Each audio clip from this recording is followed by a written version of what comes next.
Hello guys, today I have another coaching session for you. Today we're going to be coaching a Diamond Renekton player.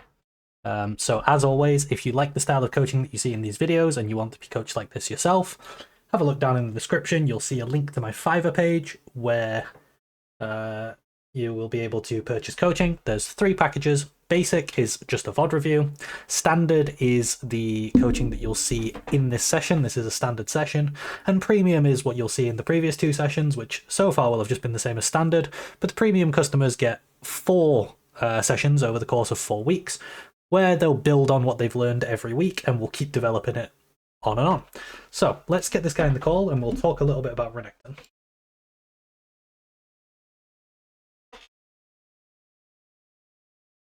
Uh, Hello, how are you? Good. Hope my mic quality isn't too bad. Oh, it sounds pretty good. Okay, so you're playing Renekton, yeah? Yep. Okay, so let's start out with a little bit of a talk about Renekton. What is it that you like about the champ? Is there anything you don't like about the champ? And what do you think some strengths and weaknesses of the champ are?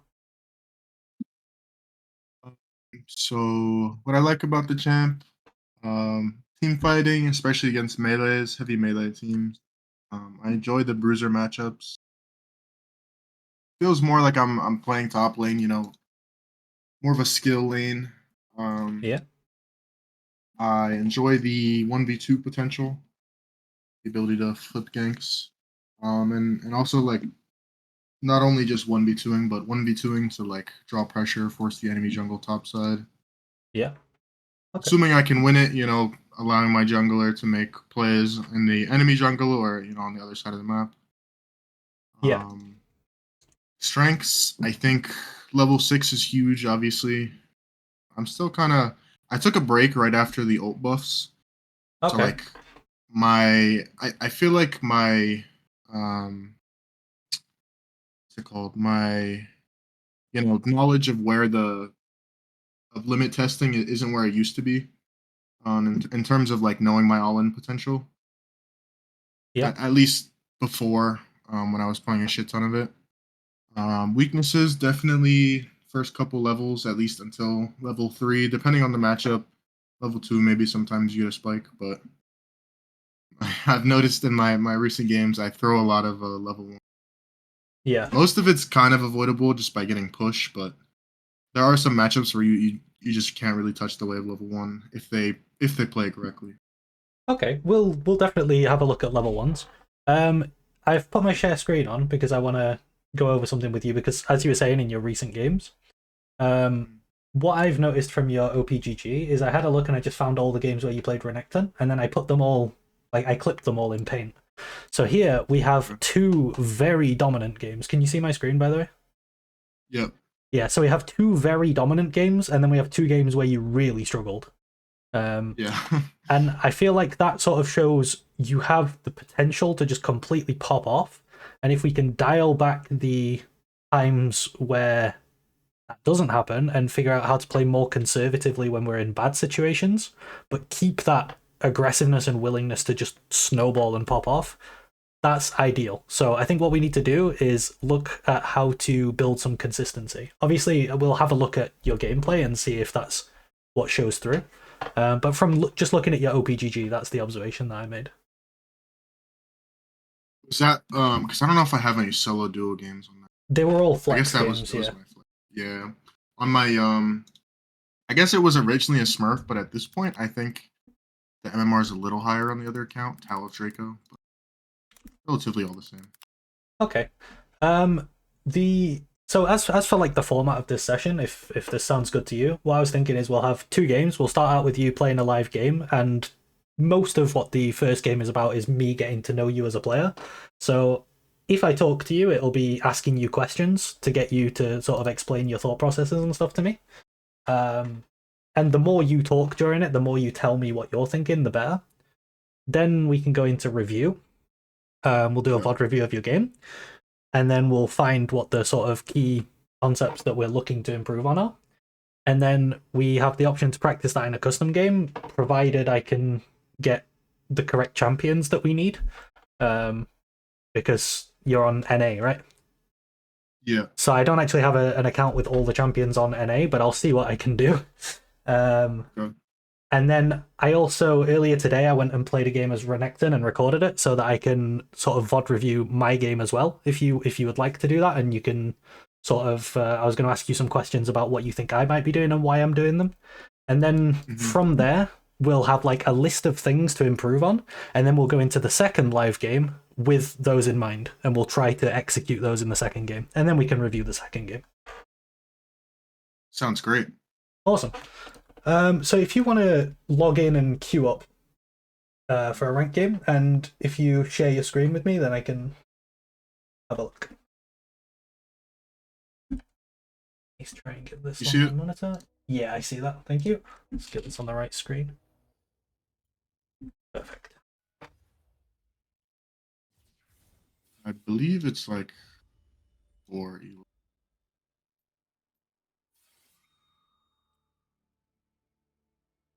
Okay, so the account's in Emerald 2. That's okay. Yeah. It's like it's basically the same thing as D4. Like 2 divisions is not meaningful, and yeah, like you're getting diamond players in your game, right? So it's gonna be roughly the same thing.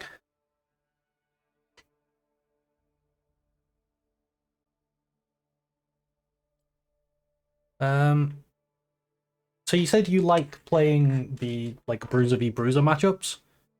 Yeah.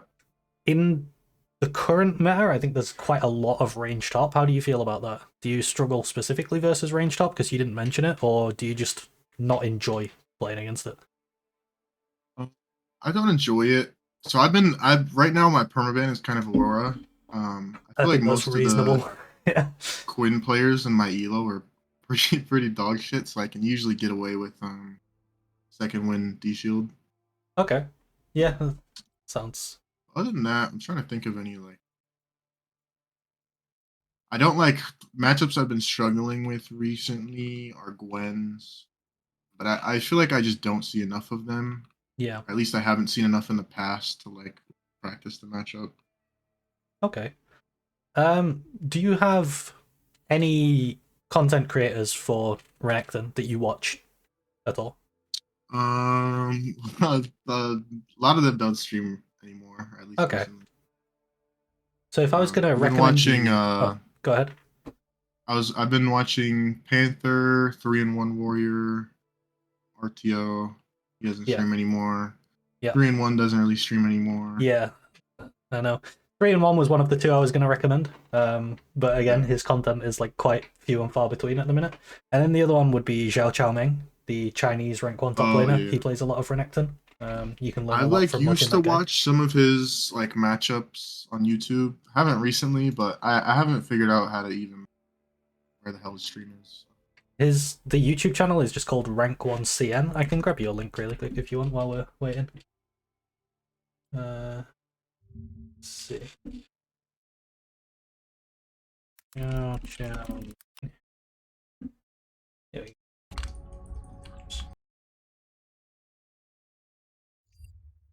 I'm going to put as many examples. Where's Discord? Here we go. There's a link to Zhao Chaomeng's channel. There's a lot of VODs of him playing Renekton on there.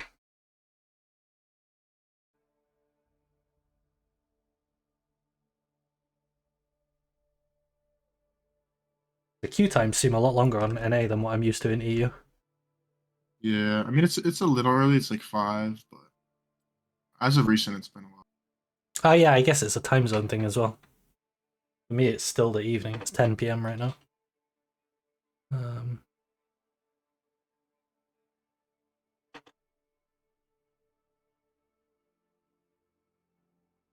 Okay, another thing we can talk about while we're waiting to get into game. What do you think about itemization and rune setups for Renekton at the minute? To be honest, I've kind of been following UGG. I like Eclipse first when I have the angle. Yeah. Obviously into like more ranged heavy comps and like high mobility, I'll opt for Stride Breaker pretty rarely, but Yeah. I think that's like 99% of what I see is either Eclipse Cleaver Starax or Stridebreaker Cleaver Starax in some order. Sometimes the Starax comes second. But those seem to be like the best setups. Pretty much exclusively running Conk, TP. Kind of wishy-washy on my secondary rune. There are some, I don't know, unflinching has never really, I've never really like personally felt a huge like spike from that. But Yeah, ever since they changed it away from the Tenacity rune, I think it's just bad. Like, Unflinching's just a bad rune. But I think Overgrowth is actually really, really strong at the minute. I have been running some of that. That's the bottom. Bottom left here, the stacking HP. Yeah. Let's see what they show. It's good that you've got last pick here as top lane. It's always nice. Yeah.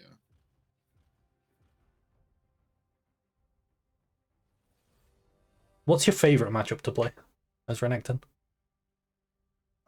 Darius. Okay, yeah, I like that matchup too. It's a good one. I also like I think Camille. like, yeah, I think the higher, like if both players are like the good at their champ, I think it's pure skill matchup. I do think there are like particular matchups with like Darius and Jax where if I fuck up, like my lane's kind of over, but if they fuck up, they can still, pretty Yeah, easily get back into it. yeah, I know what you mean. There seems to be a lot of matchups like that with Renekton. But I'd say from my experience, Darius is like slightly Renekton favoured, whereas Jax is more of like a 50-50. I don't think it's massively Renekton favoured with Darius though. it's funny because I feel like a lot of people will pick Darius as a counter, not like knowing that I personally think it really is just a true skill matchup. Okay. So I get a lot of like ego Darius players that'll just run.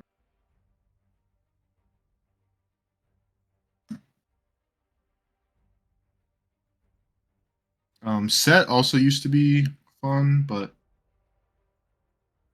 kind of struggled with it more recently.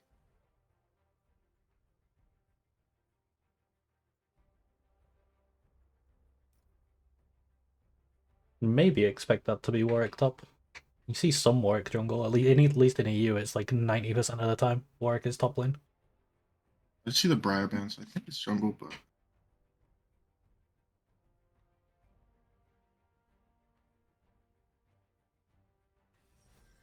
Okay, perfect. I like this matchup. I think it's a really good one yeah. to like to showcase skill and learn and stuff like that.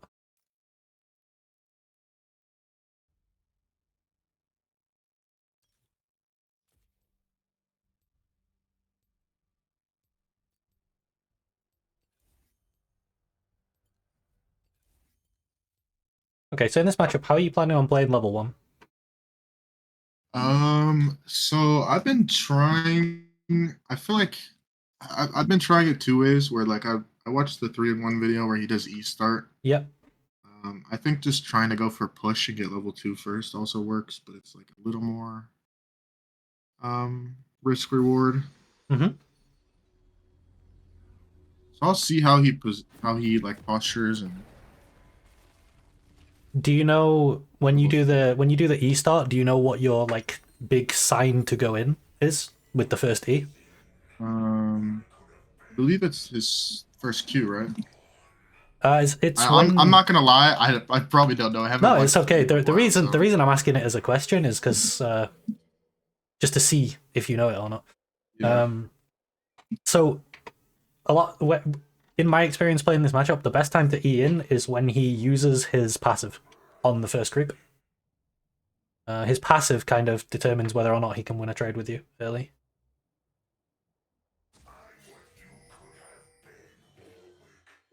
And then do you know once you E in, do you know what the thing that you have to be careful about is?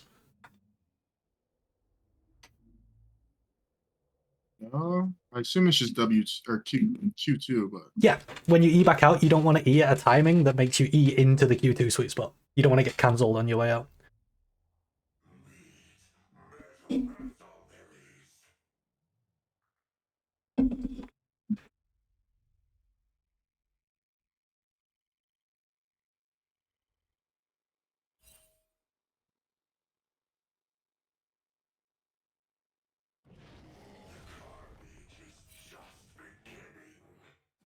That's really good. You scout, but you keep hold of your wood.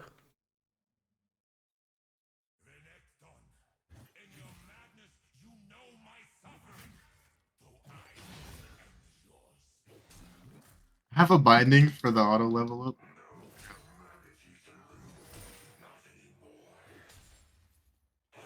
Just gonna go for push here. Okay.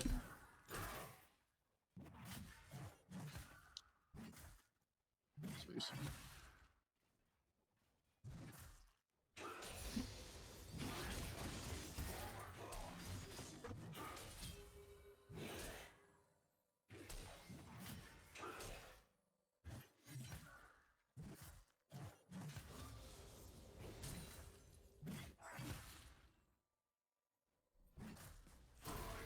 What's your thoughts about the wave right now?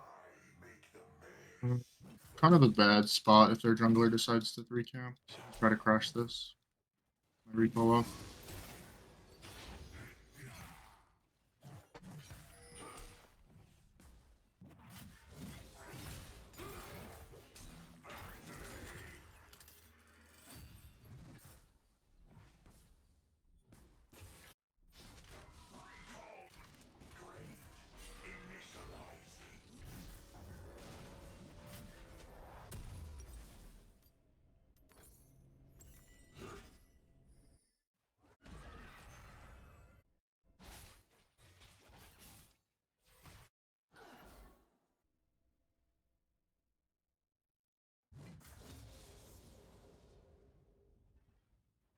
So I'll try to kill him here. Yep. Well, you don't. There's something that you should try to do in this situation, and it's not necessarily kill him. Although I guess with Fiddle, it kind of is. I'll let you play this, and then I'll talk to you after.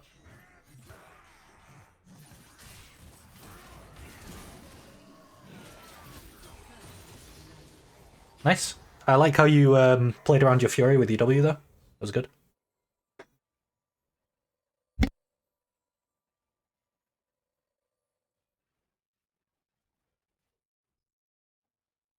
Okay, so let's assume Fiddle wasn't there, right, in that situation? Yeah. I like what you're doing with the wave here, by the way. So you could maybe kill him 1v1, but what is the main thing that you want to do coming out of base there when you get back to lane? Stop him from crashing. Yeah, exactly. If you can stop his crash and keep the wave here, then you're winning really, really hard. That's good. I don't know if my audio cut out. Did you say something? Sorry. Oh, yeah, I did. I was just saying that you were correct with stopping his crashing. It's really good for you if you can stop his crash out of base. Videos.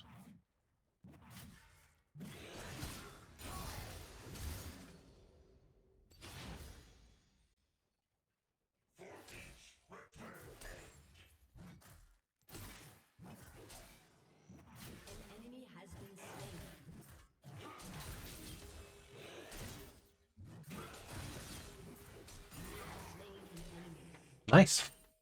There was the one cancelled auto, but overall, I think that was really good. I like that you waited with your W until your other spells came up.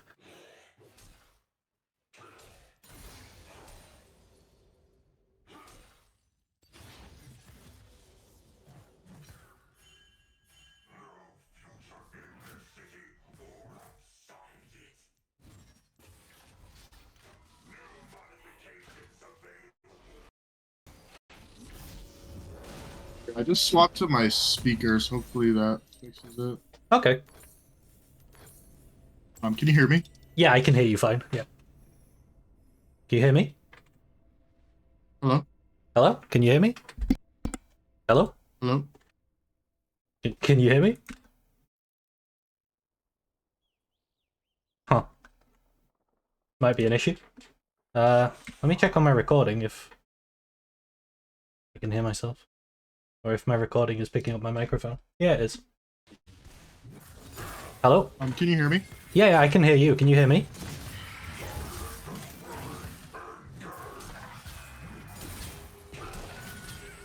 Oh, strange. I'll send him a message after he kills this guy. Hello? Hello? Can you hear me?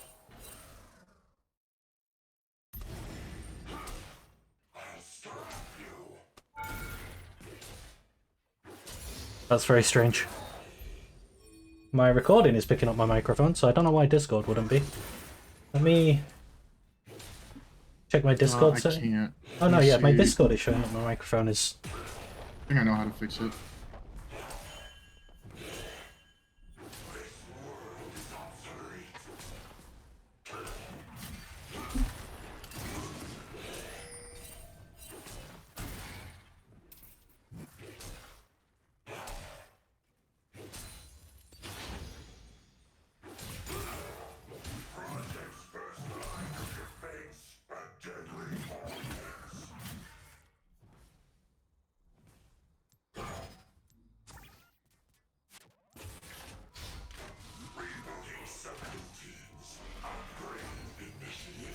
Okay, I think I should be able to hear you now. Hello? Yep, can you hear me? Yeah. Yeah. Nice. I can hear Okay. you. Okay. Cool. Yeah, I don't Sorry think about you that. missed too much. I was just saying that you were correct about what you want to do off of the first base is stop his crash, and then Mhm. the first kill you got, I really liked how you played around your Fury to get your empowered W at near the end, and then the second kill, I liked how you held your W late until your Q and E came back up, and you were just autoing him and stacking Conqueror. Pretty good game so far.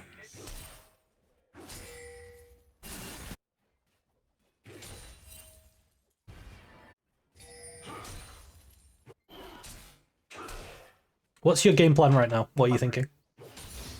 I've got a loss right now. I'm trying to figure out where the Aatrox went. I think he may be in my jungle or on his jungle. But if he plays this poorly, I can just stack this and then dive. Hopefully he can test this wave and then I can kill him after a trade. Yeah. Yeah, if you can get a trade on him, I think a dive sounds really good. Like a solo dive, but if Fiddle can come, then he just ulted mid. I think Warwick's probably pathing top, but I think I can go both either way. What's something that you could do if Warwick is pathing top and you crash this big wave? Just With- walk onto his blue. Yeah, exactly. There's a full HP Aatrox under tower. It's probably not the most consistent play. Although now he's not full HP, so... Nice.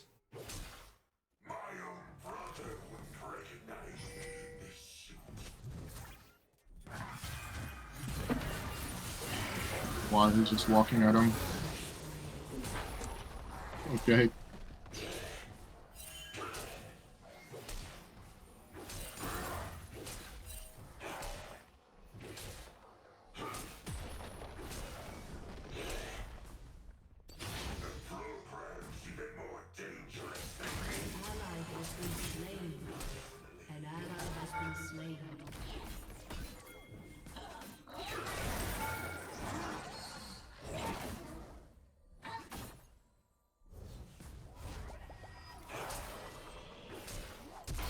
Oh my god, I'm griefing. Okay. Holy. Okay, that was bad. Yikes. You can still hear me, right? Yeah, it's all good on my end. Okay. Yeah. Yeah, that was bad. Nah, it's okay. It was ambitious, but not the worst. We'll have a look when we go into the VOD review at how we could have played it better.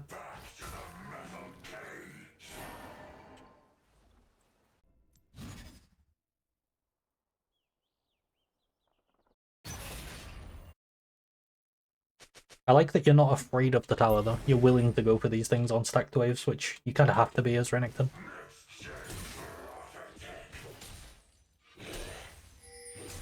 Also didn't turn on my like target champs only, so it was a grief overall. Here I'm trying to just crash this, maybe take turret, stop them from taking this. Yeah, that's good. My jungler's bot.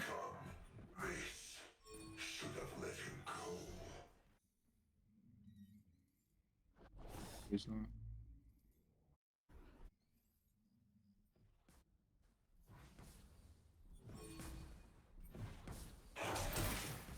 An enemy has been slain.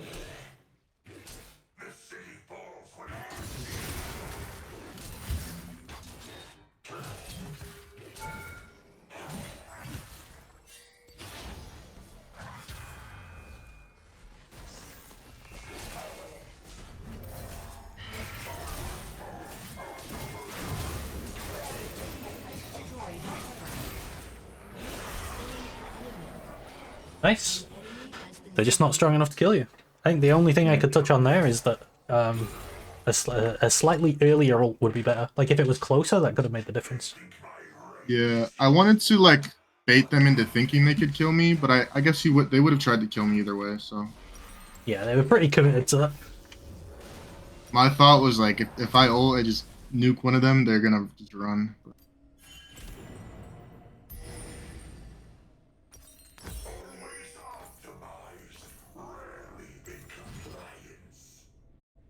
Mm.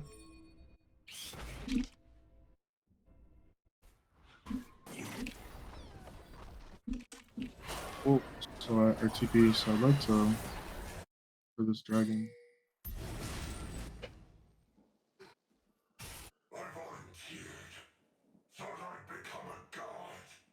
Look for something, I guess.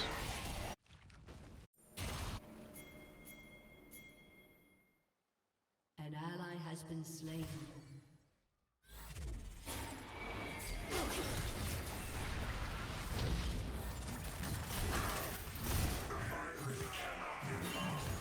Oh.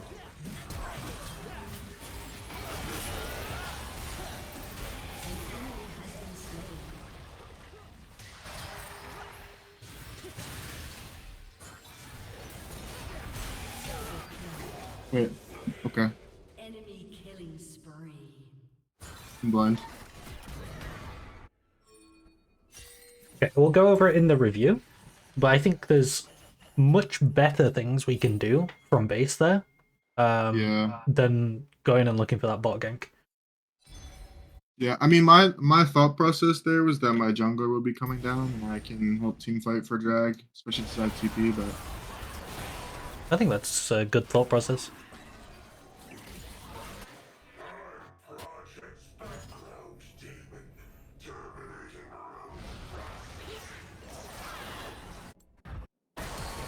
An ally has been slain.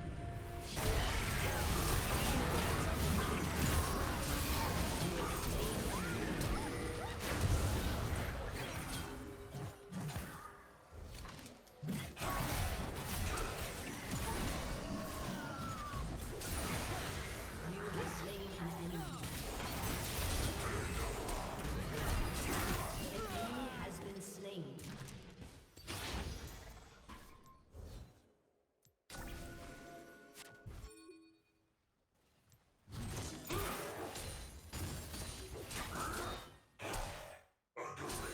Okay, so we've got a massive lead here, right?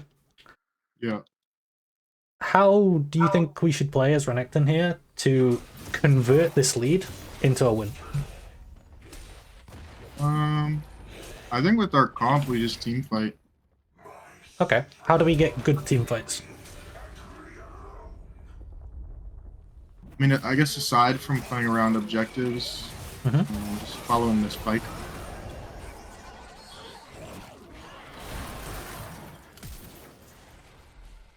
That was too much.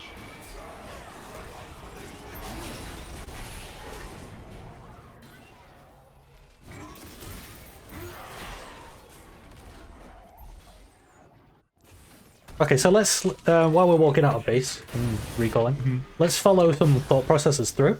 So, at what point did that situation in the enemy jungle turn from a good thing to a bad thing?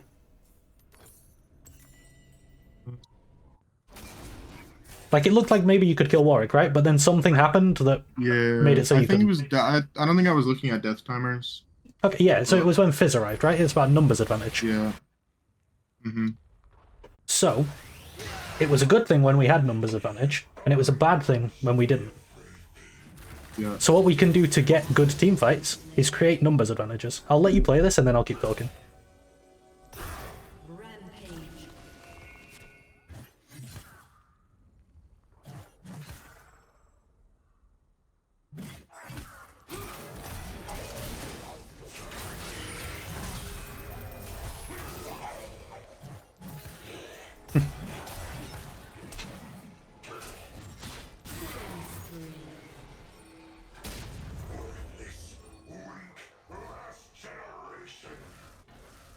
Okay, nice.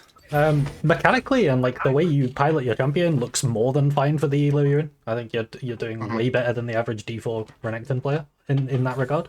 So and I mean, looking when we looked at your OPGG before, right? When you're ahead, you seem to win a lot. Yeah. But we can make it even better. So as we were saying before, things are good. We can create good team fights when we have numbers advantages. So let's keep following that line of thought. How can we create numbers advantages? Rotations, like back timers. It's Mhm. just moving.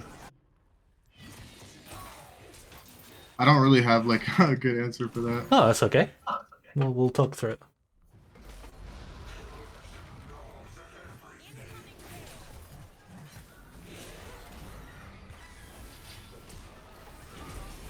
A posturing there. Didn't want to dive.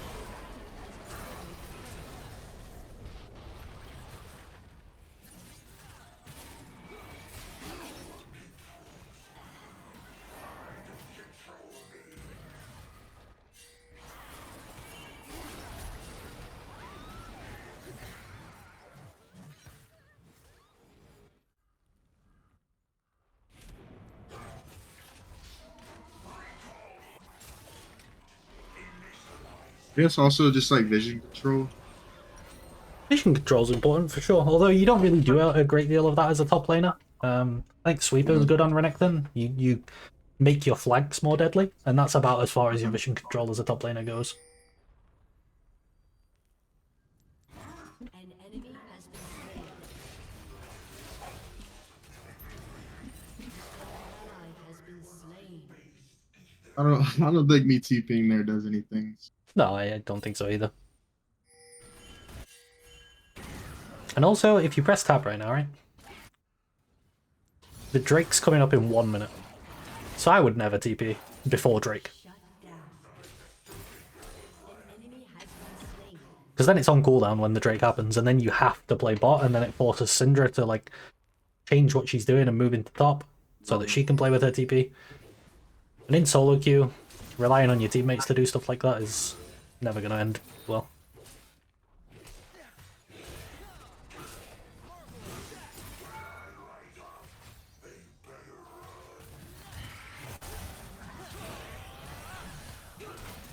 Oh my, agreed.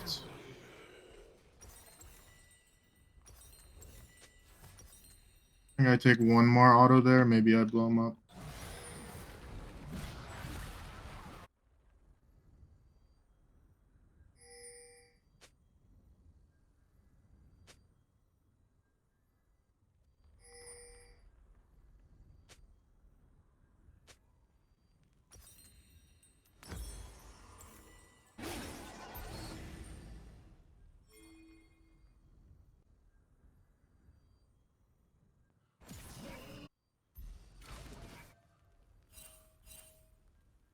A lot of the time while I'm quiet, by the way, I'm just writing notes.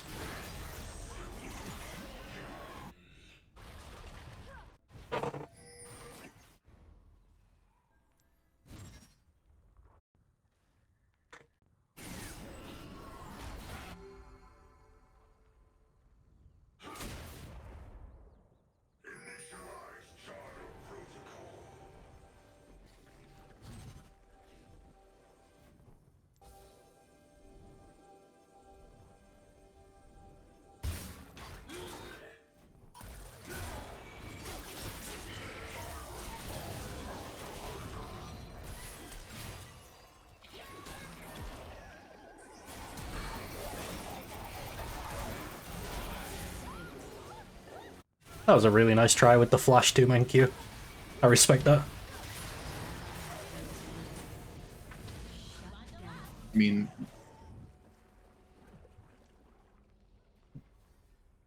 I don't know why our jungler's bot with Baron up. Have a Syndra playing split.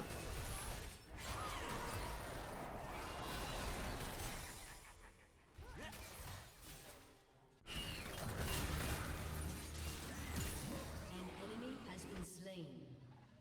Who's Baron off that? Your turret has been destroyed.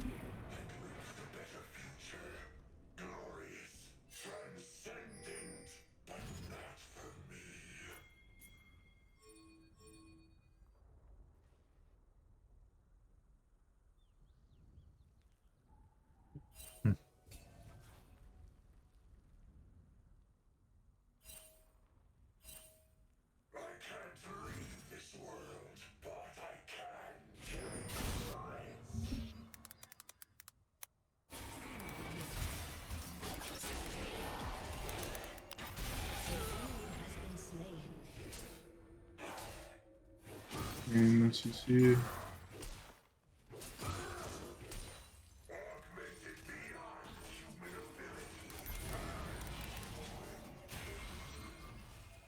We did not have to chase.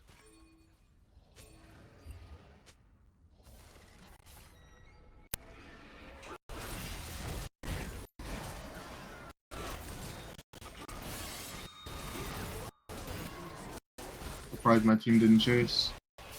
An enemy ADC is dead and their mid laner spot, so. Yep. That's good.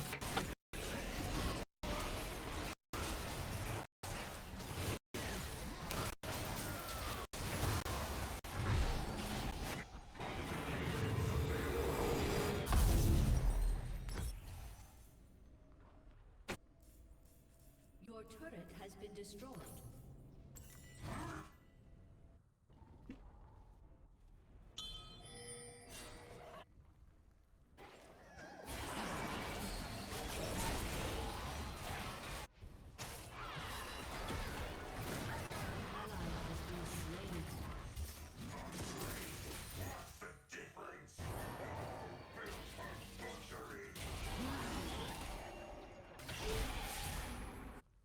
Enemy killing spree.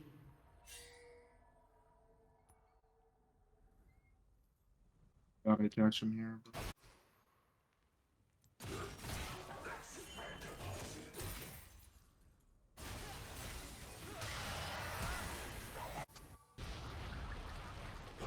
Enemy killing spree.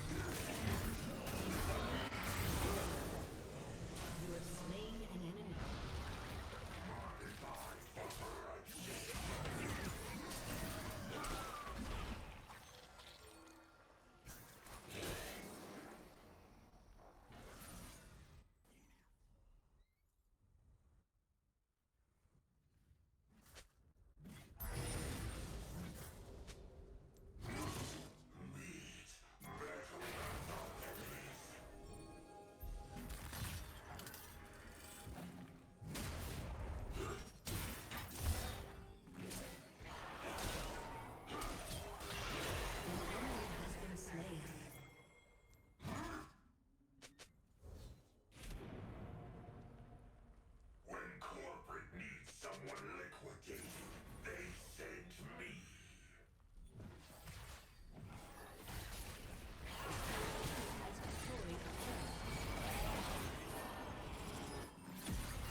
Oop.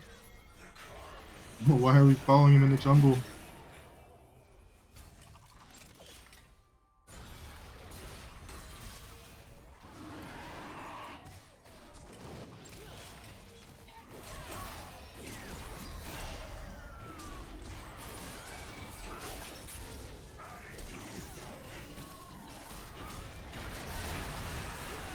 Nice W. Spittle is really poor smiting. Killing spree.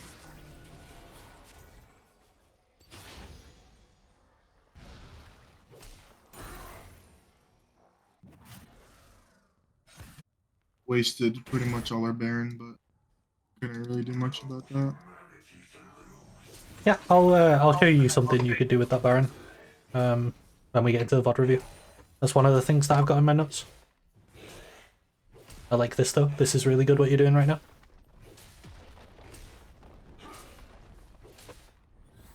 Your team has destroyed a turret.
slain. Team has destroyed a turret.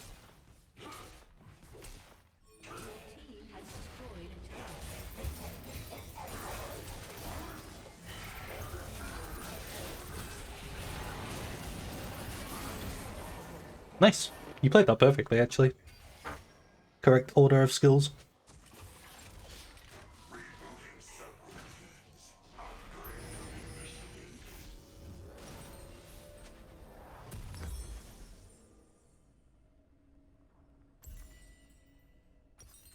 Okay, let's do a little pop quiz. Where do you think you should go from base here? Straight Baron, to be honest. Okay.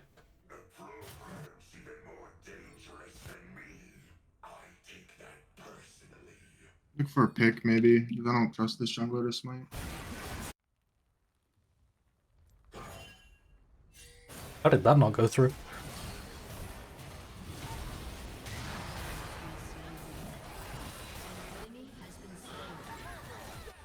I don't know why they're like trying to fight without me.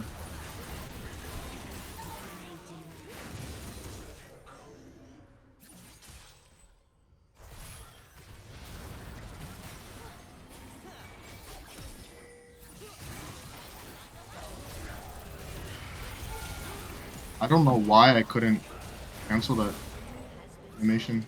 I guess because I CC'd instantly. I was trying to WR like fast combo him. But...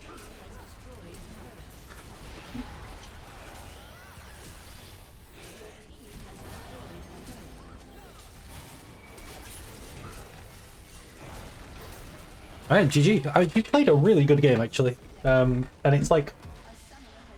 The good thing for me as a coach here is that your control of your character and your micro does not seem to be an issue. Which means that, like, the conceptual stuff, the stuff that I can teach, is the stuff that's going to make a difference. Which is always, like, that's what you want as a coach. You want someone who can control their character well, and then you can teach them concepts that can make them better at the game as a strategy game, rather than, like, a fighting game, essentially. So I should be able to go into your match history now and open this VOD, and then I can stream for you and talk through some stuff for you. This is the one, right? Yeah.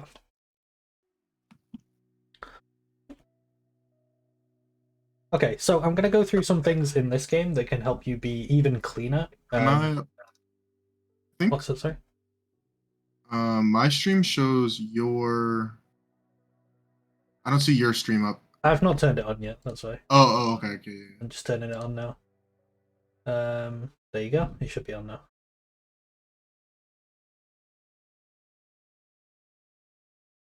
Can you see that okay? My bad. Yeah. Let me boot up my Epic pen as well. I haven't got that on right now. So I can draw on stuff. Okay, yeah. So I'm going to go over some stuff in this VOD that will help you be a bit cleaner when you're playing from ahead like this, but you are pretty good at playing from ahead already. As we looked at on your OPGG at the start, right? These games where you're ahead, you seem to be doing fine at closing them out, but there's a lot of things we can touch on.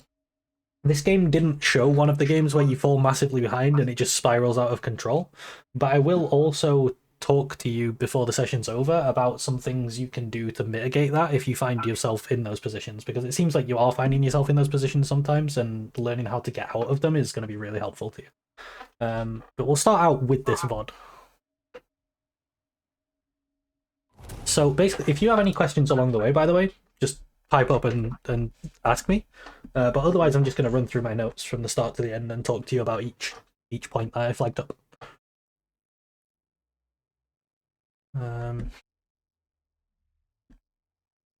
The first thing, this was really good. I like that you're scouting.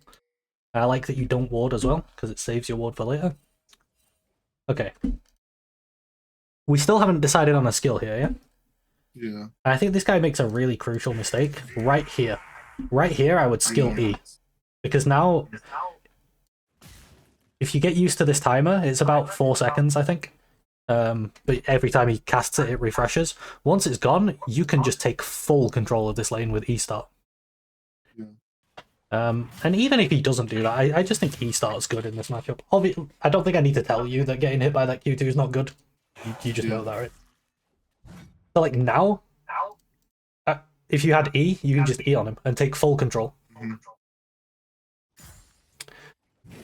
Do you know what the two best things about E start are? Well, one of them is push. Yep. And then another second.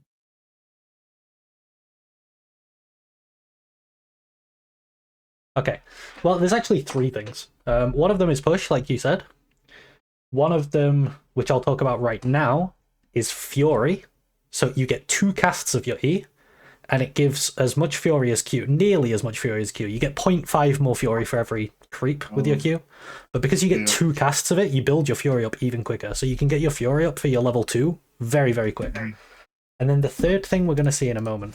So I really like that you play off your level 2 spike here. That's really good. You play off your level up timer. Wait for it off this minion.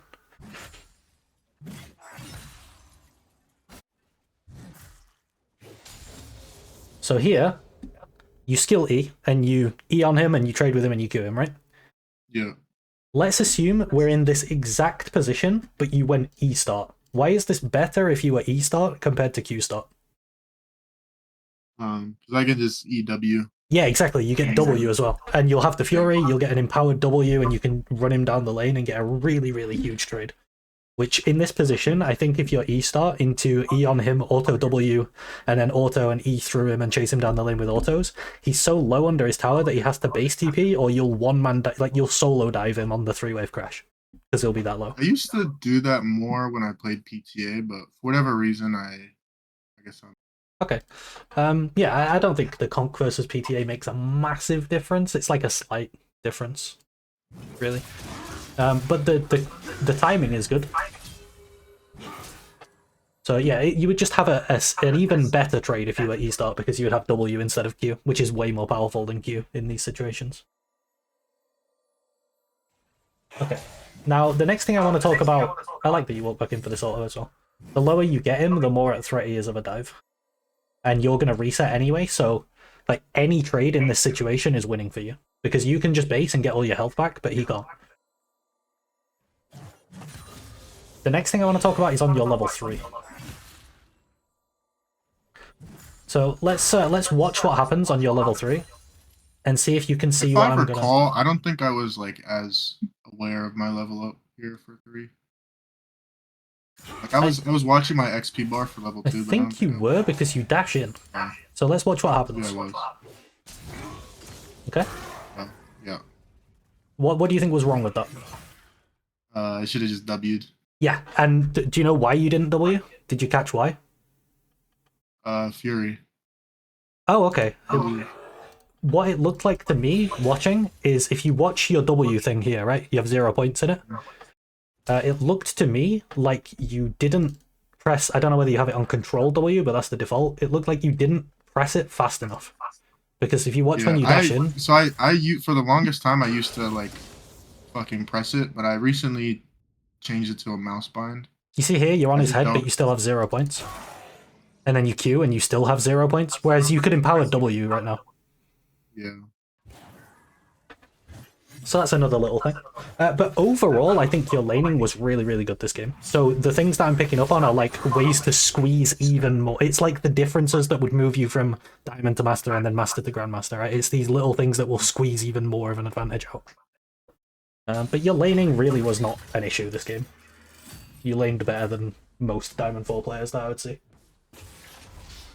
Okay. You were right about when you come back out of lane. What you want to do is break his crash. Zoom forward a bit. So obviously your fiddle's here and you kill him. That's really good. What would you do here if your fiddle wasn't here? Just try to thin the wave without getting hit. Perfect. Yeah, you just need to thin it a bit so that it's harder to crash. That's really good. And also to get your level 4. Yeah, that's really good. Okay. Oh, one thing that I've missed. Sometimes, on some occasions, when you crash this wave, it's not okay to recall. Do you know when those times are? Or I guess it's like it's not okay to recall and walk back. Probably no, but I can't think of anything right now. Okay, sometimes what will happen is that this wave is either too small or this wave over here is too far away. So what will happen is that this wave makes it to here, and instead of meeting here like they do here, they will meet here. And that will mean that more of these creeps in this wave that's approaching will die. Like, you might lose 2 or even 3 melees for a reset, so you would have to TP. So sometimes you just have to be careful of that. In this case, it's actually quite close. What determines it if we watch this wave? Are there ever any situations where I'd want to slow push though? I guess that would just assume on my jungle pathing. My jungler's pathing, but Oh, actually, it does, because now the wave's exactly where I drew that line, right? Ideally, you want that here so that this tower is still shooting some melees. But if Aatrox pushes this slowly, he can deny XP unless you TP. I guess my thought process here is like forcing his So he's TP fast out pushing. rather than like min-maxing the wave. But Yeah. So he could have made you miss these 2 melees as well, which is quite a big deal.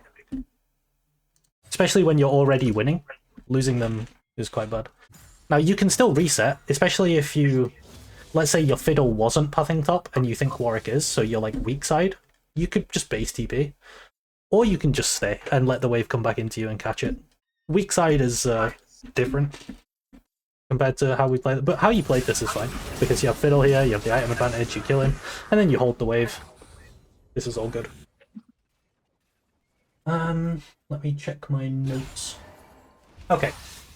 For the next while, there wasn't too much that I wanted to flag up. The next thing was around 9 minutes for me. Is there anything that you can remember from the game, in the really early game, that you'd want to ask me about before I move to about 9 minutes? I don't think so, no. Because I think you were just in full control of this lane from here. Like, this is really good. I really like how long you wait with your W for your E and your Q to come up. I don't think you could hear me at this point, but I like that a lot. And the execution on everything that you did was pretty good across the board.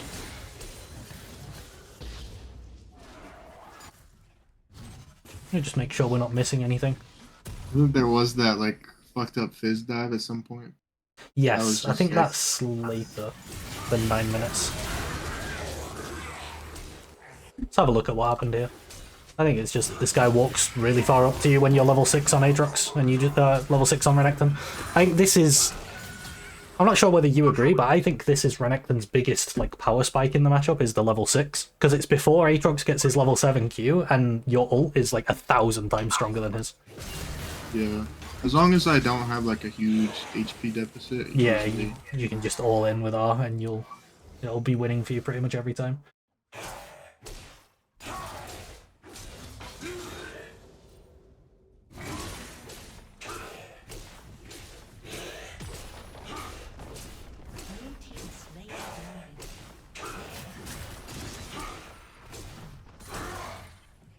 I like proxy in this wave. If you're staying for the plate, you lose tempo, and a way to get that tempo back is the proxy. So I like this.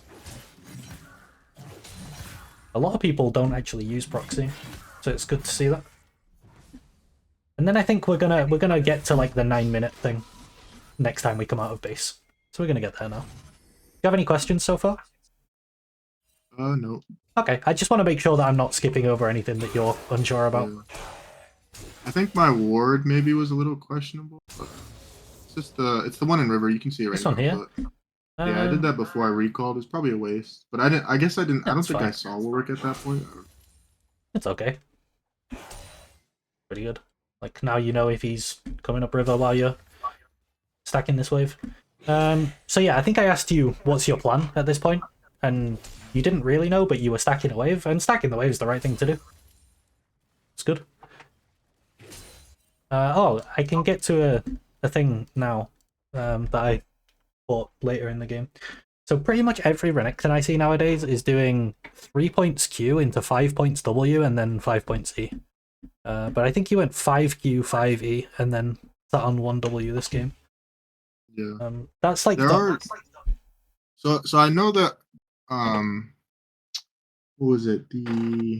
I guess they buffed E because for a while it was that just W max, and then Yeah. I think they changed it. I'm right now I have no idea what the like, current meta is with leveling. I think they swapped. They like made changes to his cooldowns, so Yeah. you get more E's even if you don't max E compared to what you used to, and then your W cooldown goes down massively if you put points in it. So you can get like a lot of W's out. Right now it's 40. Let me look at the values on the wiki real quick. Because there are definitely certain matchups where I think I should be. Because I think against most Aatroxes, like if I'm even, I'd rather max the Q. But I feel like with a lead, Yeah. definitely maxing W is probably better. Yeah, so your W, based on how many points you put in it, the cooldown is 16, 14, 12, 10, 8. So it goes from a 16-second cooldown to an 8-second cooldown. So in like team fights and stuff, once you have 5 points W, you'll literally get twice as many stuns. So it's quite a big difference if you max W.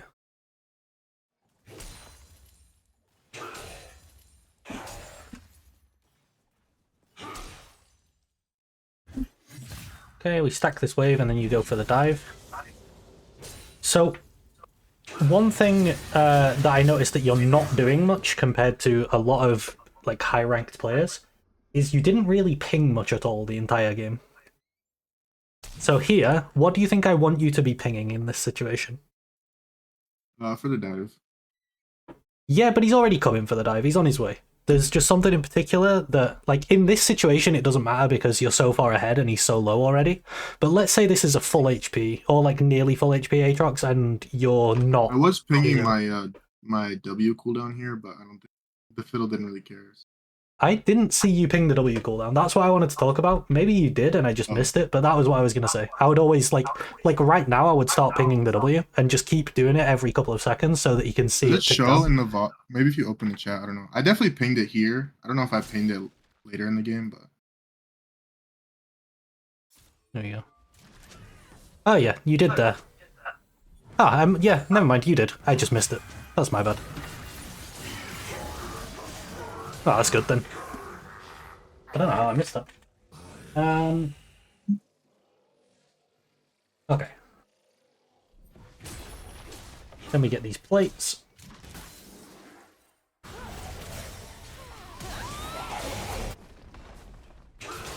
Okay, here's the fist dive. Okay. I think part of it was just me not doing the champion only thing and wasting like a half a second, but I think part of it was also just might like getting it wrong. Yeah, do you know what else? I think you kind of overcomplicated it. I think you tunneled on Fizz. Because after you get the really big trade on him, right? Oh, my camera's moved. 1 second. He's kind of fucked here, right? Yeah. There's no way he can ever fight you. So just take this in his face. Because he doesn't really have wave clear either. Just take the tower and then if he stays around, he's dead. So my thought process here was like denying the wave, but I guess he's gonna eat it. Yeah, he's gonna get the wave. Just take the tower in his face and then kill him. That's what I would do. Because instead, you're just sort of playing around and like, say, this tower's... You've got 3 grubs. This tower's just gonna die.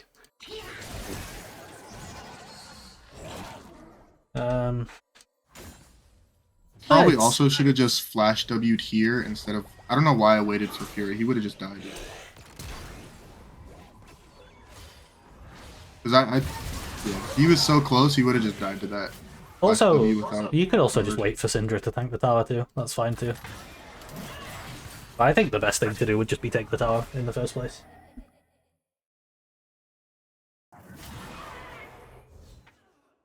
What's the so a lot of the time what I want to be talking about from here on, now that we're starting to get into mid game and then especially once we start to get into later in the game, when we come out of base, we want to be thinking, what's my goal, right?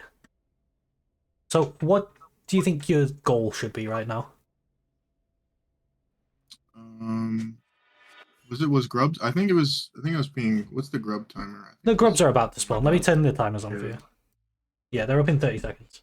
Yeah, so I think my thought process here was just take tower, then grubs. Yeah, I think this tower should be your first thing, and then grubs, in that order. Because this is first turret, and plates are still up. So you'll get a plate, you'll get first turret gold. You'll probably get more from taking this than you would from getting the grubs. You're going to get so much from taking that. Because if you in solo queue, the more you make the game about yourself, the better. So if you get first tower gold, it's better than someone else on your team getting it. Because you can't trust them. Yeah.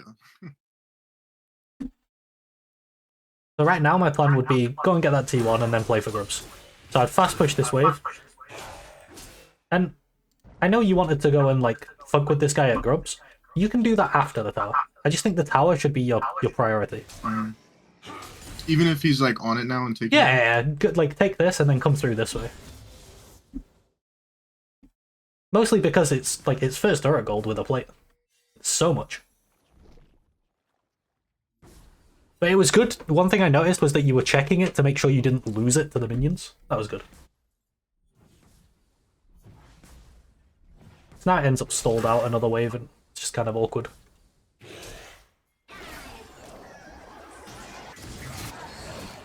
Well, I have a thing at 12:20. Is this when he comes top and you 2v1 them? I think it is. You played this really well. So like here I would ult before the fear. Yeah. That's it. It's like it's a really small thing, but like I said, the really small things are the things that can make a difference once you start getting higher. Did we? Do you know what? Did we actually end up missing the tower? Let's see. Oh, we did.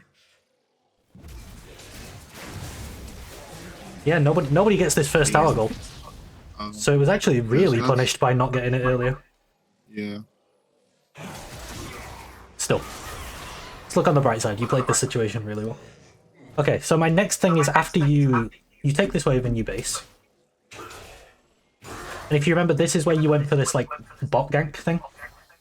Yeah. I thought we were on. I thought Fiddle was gonna walk the dragon. But I didn't Yeah. realize. So this is another time where I would start talking about pings. So, like right now, you can do it even before you've recalled. I would just start doing, you know, the on my way ping. Yeah. Just spam that on dragon, because people respond to that one. They see the on the way one because it makes that really distinct noise. You know, like dung dung dung dung. People look at the on the way ping, and just walk to dragon. And if the enemy bot is pushing, then you can gank it. And if not, you can just start the dragon. So look when we get here. Oh, the other thing you could do, it's perfectly fine if you want to ping the grubs and play for 6 grubs instead of second dragon. I'm happy with that too. Just pick one, like decide on a play and start pinging it so your team, because when you are strong in this game, you're really strong. You're the strongest member on your team. You're the best player on your team, right?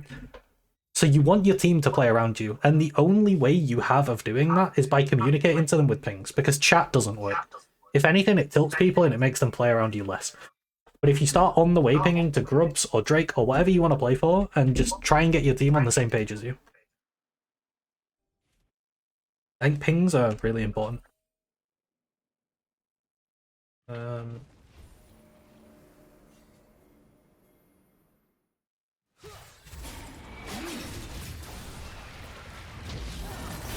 The main problem with this is that we're playing on the opposite side of the map to our jungler. Yeah. But this is another case where you play the situation quite well. Like, you live with the Eclipse Shield and the Q healing, and then Warwick zooms on you from Narnia, but overall... Oh, it's Fizz, not Warwick. But yeah, you played the situation well.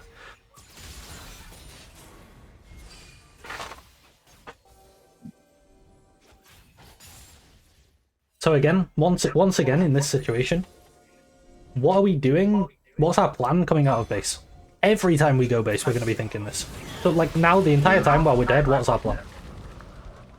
I was looking to see if they were just gonna kill them, or I was just like watching to see if I need to TP right now. Yep. Do you think you should?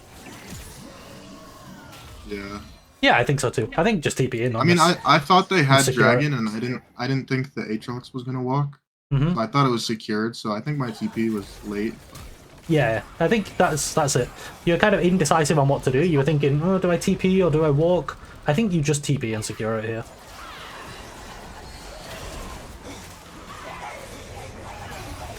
A lot of the time, what you've got to have is the mindset of, like, my team isn't good, they need me, do you know? Yeah. Especially on a champion that's so good in the team fights like Renekton. If you're playing something like Fiora, it's an entirely different game. But on Renekton, you want to be playing like 5v5s. But again, you play the situation really well. Aside from that missed E, I think that's the only problem. So I'm really not worried about like your mechanics and ability to control your character at all. Get the Drake and then we play for this turret. Good.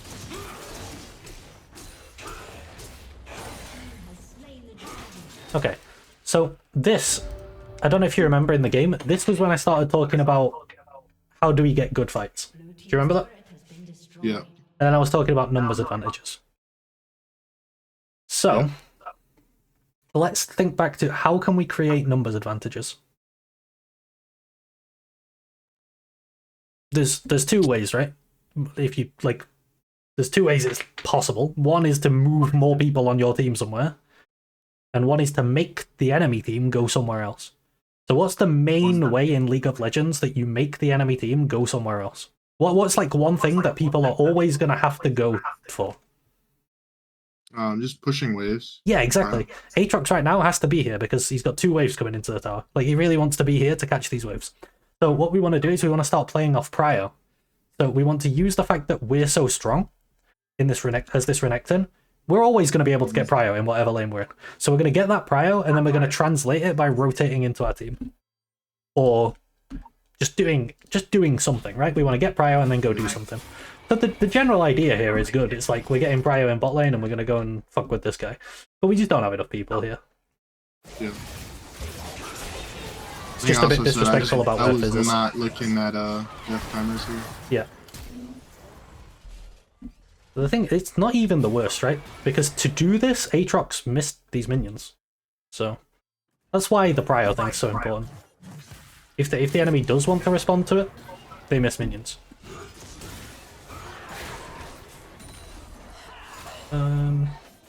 Okay, so we're going base. So now we're going to think, what's next? What's my plan? What do you think the best plan here is? I think it was just catching the bot wave. Looks like he's about to take tower. I think so too. We catch this bot wave, and then what? Either rotate mid or to Herald. Yeah, I think Herald is correct. So I think you ping like on your way bot, and then you take the wave and you push the next wave so that it goes deep onto their T2, and then you ping on the way Herald, and then all your team go to Herald, and you don't have TP, so you have to walk, but you get prio easily as Renekton here. You're so much stronger than Aatrox. So if we just push this wave in, and then we go and play for Herald with our team, and we create a numbers advantage because someone's going to have to catch this wave. Yeah.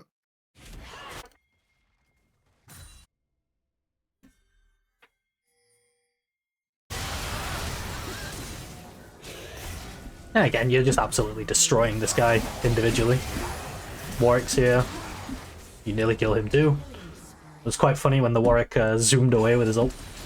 Yeah. And now you're getting I don't Herald know. anyway. I think he was attempting to ult me, but I don't. Yeah, he tried. I think he tried to ult you as well, but he missed and he just flew away. And this is good. I like that you recognize that there's not really much you could do. Like, maybe you could look to walk into mid and gank this Fizz, but I think resetting's fine too. Either of these is fine. Oh, you are doing that actually. Yeah, let me just look mid, see if we can get anything. Move into the play. Good.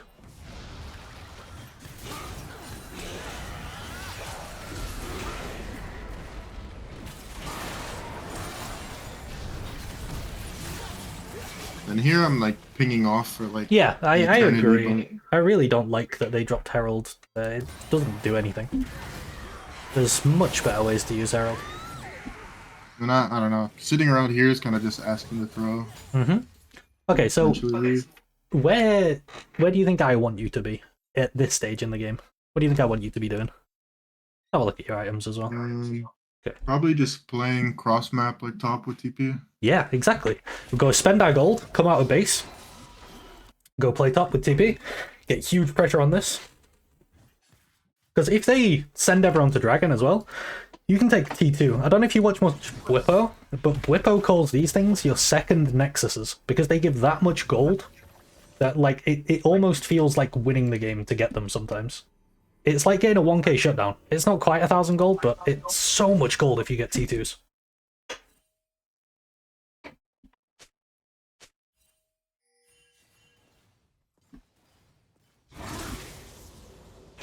Shut down. Okay, this is good. You got lots of time to just start whacking away on this tower. Now here, do you remember what you did here? I just dashed towards the Ezreal and Yeah. So, the next thing, like what we talked about when we were coming out of base, was our plan was to go and play cross map around this dragon. Okay? What do we get here if we kill Ezreal?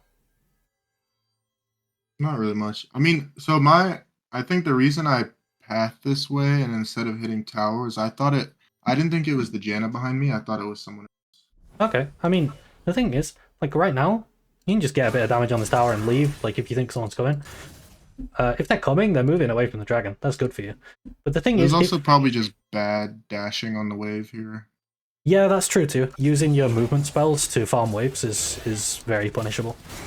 But I think you kind of just overstayed on the tower, or you could just kind of just walk out. Maybe I think you're strong enough to just walk out against these guys, or against pretty much anyone in the game right now. You're so strong on this Renekton, but overreaching for this kill doesn't matter.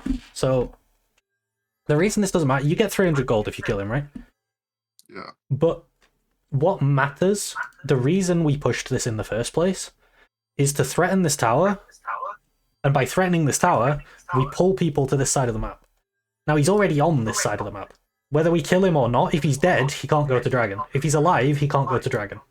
The outcome doesn't really change, you just get 300 gold.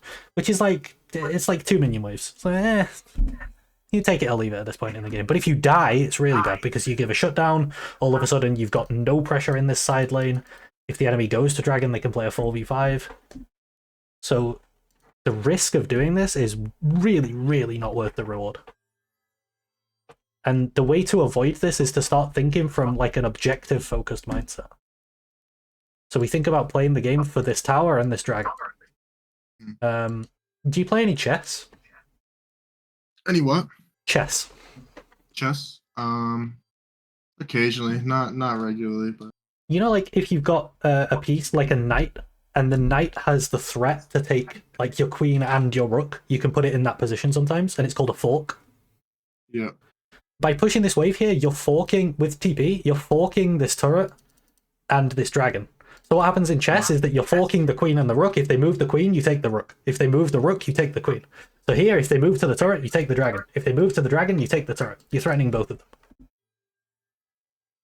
Does that make sense? Yeah. Perfect. Yeah, it's just about having an objective focused mindset rather than playing fully for kills. Because kills feel good, but they're not really what win games. Right, where are we? So now we're back to our little mini game of coming out of base. What's our plan? I was just watching Dragon here to see if they can test Yeah, I think for TP. I think what I would do here is walk mid and keep mid prio, because the enemy can threaten this. A lot of the time what happens when you're taking an objective is the enemy's going to look to push mid as like a response.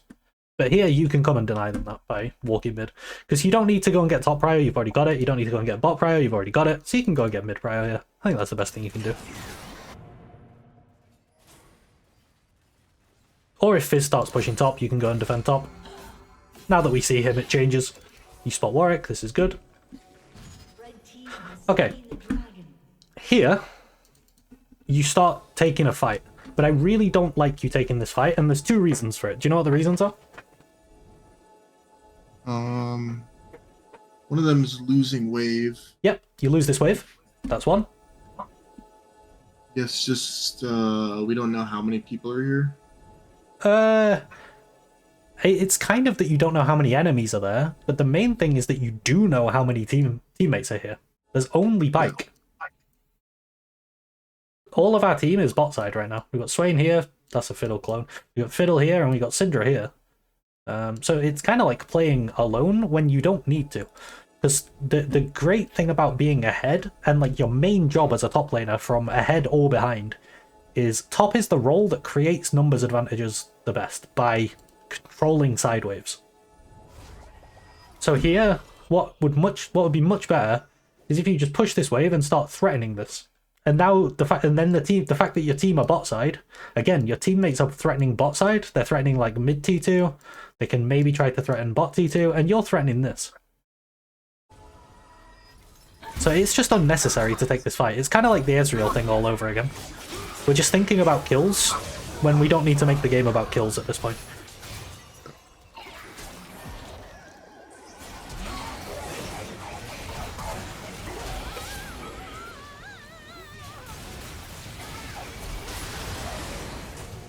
I think the enemy team, maybe Syndra stops them, but there's a chance that that is a huge throw and they end up getting Baron off of it. Yeah.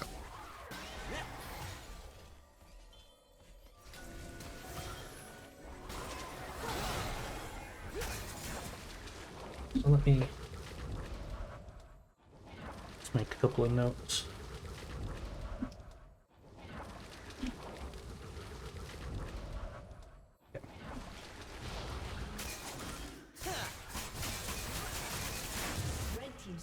Okay, so we're coming out of base. What's the plan? I think here I'm just looking to push top again, take tier 2. Okay, do you think top is the best place you can go right now? Probably not. I should probably just cross map again with TP, but Yeah. I guess why here I should don't really you expect my team to push top, so I'm kind of like I might as well if they're gonna play bot, but probably should. I guess going bot and then pinging them to like go mid or top.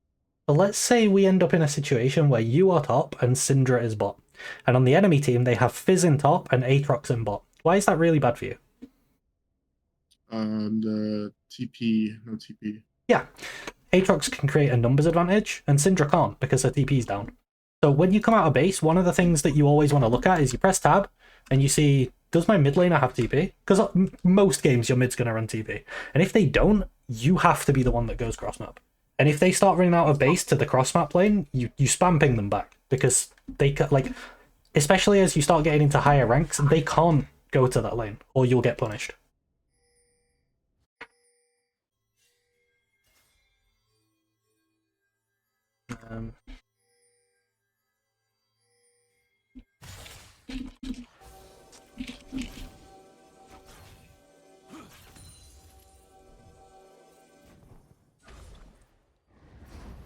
Okay.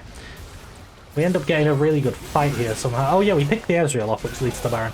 It's a good pick. And then it leads to Baron.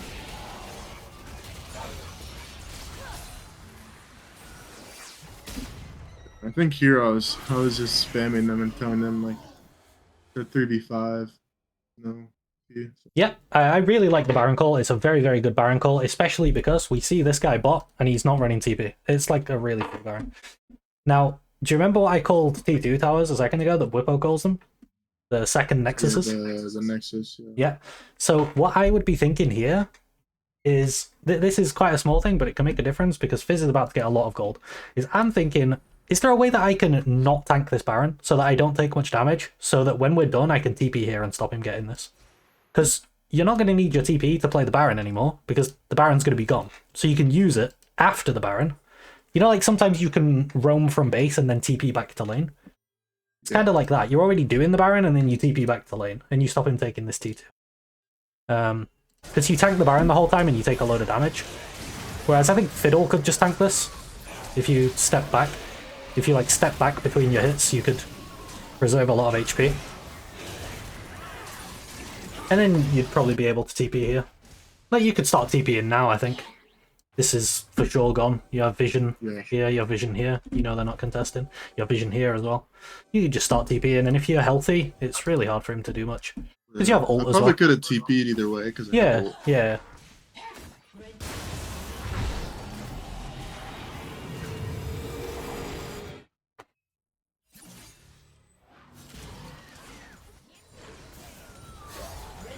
Okay, so we recalled with Baron, right? What's the plan?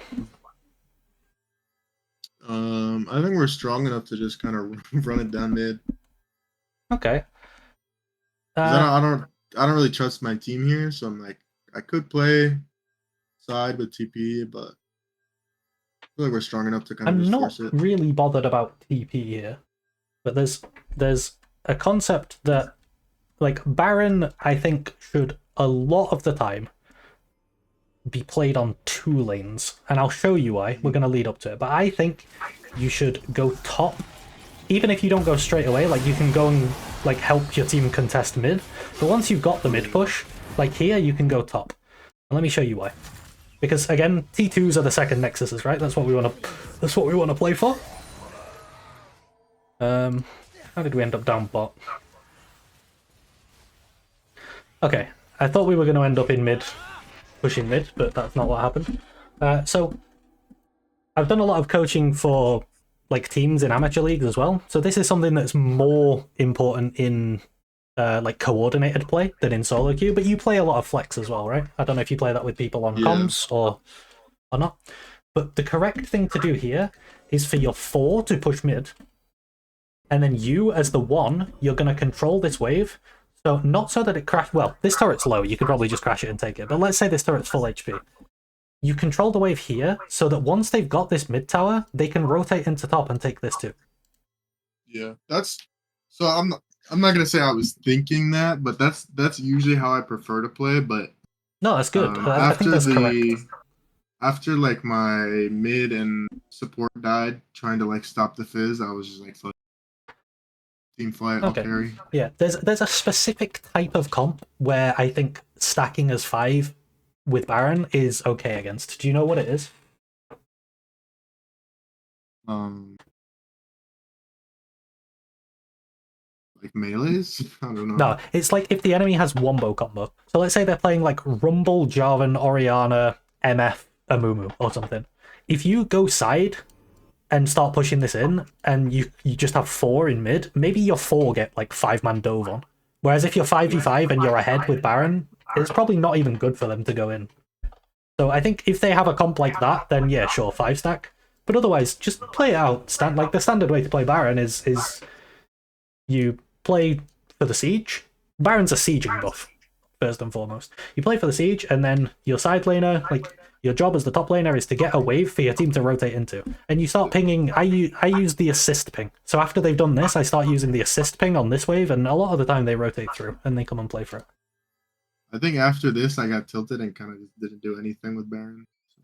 Yeah, we really didn't get much off of this Baron. Part of that is because your team just randomly went bot and died for no reason, which you don't have any control of. The only thing you can control is yourself. The best you can do is ping people for things.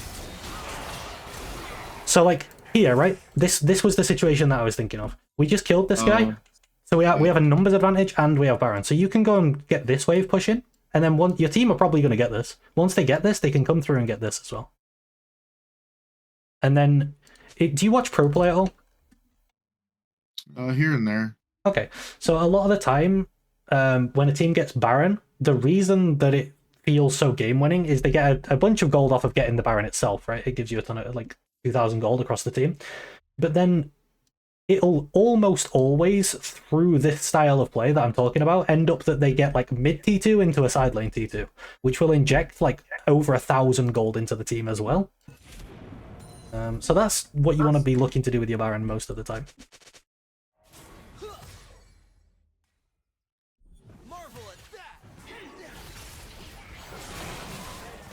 Right, where are we now? In here, we're just like chasing Fizz for no reason. I think we could have like forced the inner. Yeah.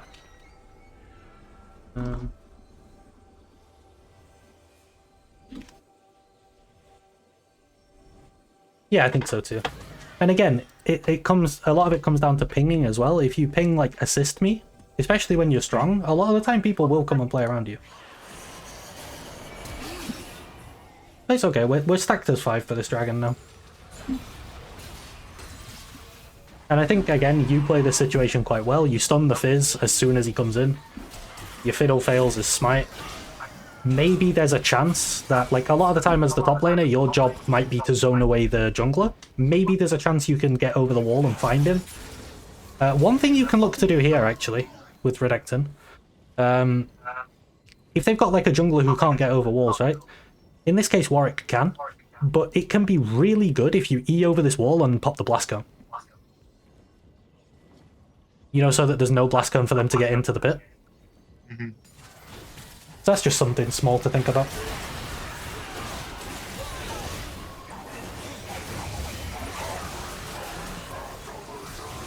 I think the rest of the game closes out quite naturally.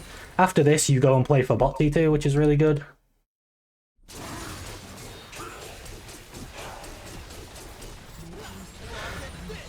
And then we're all resetting on the map. Everyone's got a lot of gold. We got mid T2 as well.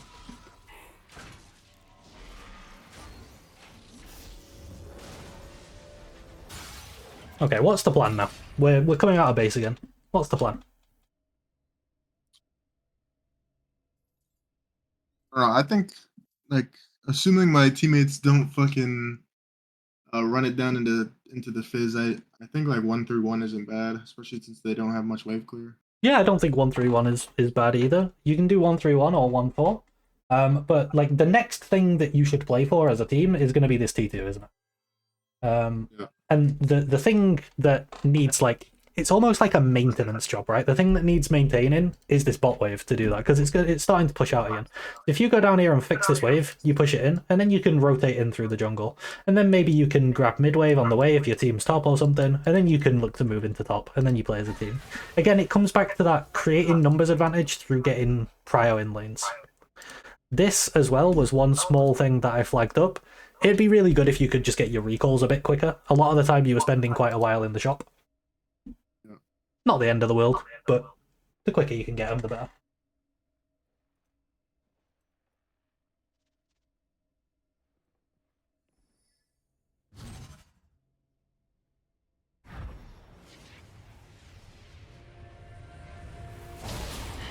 I think TPing in here because the fight starts is fine.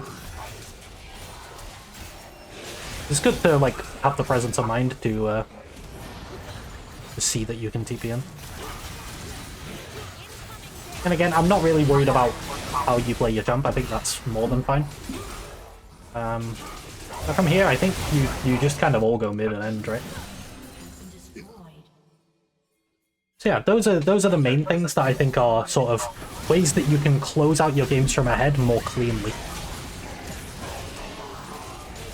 Is there anything else you want to ask about or talk about before we move on? No, I don't think so. I guess Okay. maybe like keeping that fizz out of the game, but I don't know I could personally do aside from pinging. I think, like, you did what you could regarding that. Your target selection in fights was good, and you didn't let him get free kills on you or anything, except that one dive where you already know that was a bit iffy. Okay. Let me show you this as a example. I'm going to play it on quicker speed because time is of the essence. But this is just a VOD from earlier that I played. And it happens to be in exactly the same rank. It's Emerald 2. I just went on an account that was as close to D4 as I could get, which was Emerald 2. So I ended up against Smolder top. Now, there's a couple of things regarding the, like the Emax, the E-start thing that I was talking about. Yeah. So you can see here a really good example of why, like with the Fury and the push. So here, it looks like a somewhat even trade. But it's really good for me because of the wave. Like, I have a lot of the time in range matchups, you're not going to get control of the wave like this. But here I do. And I'm going to hit level 2 first, and now I'm threatening him. And then something that, like, you were talking about the Darius matchup that you like? If both you and Darius are at this health, who does it favor? Me, because I have the stun. Yeah, you have like burst, you have like front-loaded damage, whereas Darius is more back-loaded. So me being at this health and Smolder also being at this health benefits me as Renekton. And then here I'm just looking to Play pretty standard. I just dash on him, he flashes away. And I base TP because I'm kind of low. And the reason I base TP here is because I know I'm playing weak side. I watched my Rengar path away, and I watched enemy bot walk into lane late after leashing. Well, what I mostly want to talk about, the lane phase. I was going to talk about the lane phase and stuff like that, but your lane phase was like more than good enough, so I don't think I really need to. But you'll see here some examples of me playing like this tempo, get prio in side lanes and then move in. The game ends fairly quickly, and I only had time to record one game. You can see here I'm proxying between the towers, and now that I've got control of this wave, I'm TPing in. I'm making a play here. And then from here... Okay, here... I noticed that Vex is here, right? So the prio that we're losing for this is mid, so I go and fix mid prio. And then after this, the prio that we've not got is bot, so I go and get bot prio. And now I'm going to look to rotate back in towards mid. I'd take some Krugs on the way. There's nothing going on in mid. I could maybe go and get another mid wave here. Yeah, maybe I would. Maybe I should do that. Yeah, I'm looking mid. And I'm just constantly looking, like, all of my plays are being made, like here, when I have prio in the... So here I'm going back to the... I'm getting prio in the side lane again. Now I'm basing because I need some more health. I'm going to take it, getting prio in the side lane again, and now I'm looking to group with my team, you know. And then here, I'm playing 32, but it looks very sort of almost flowcharty. I kind of fucked up there.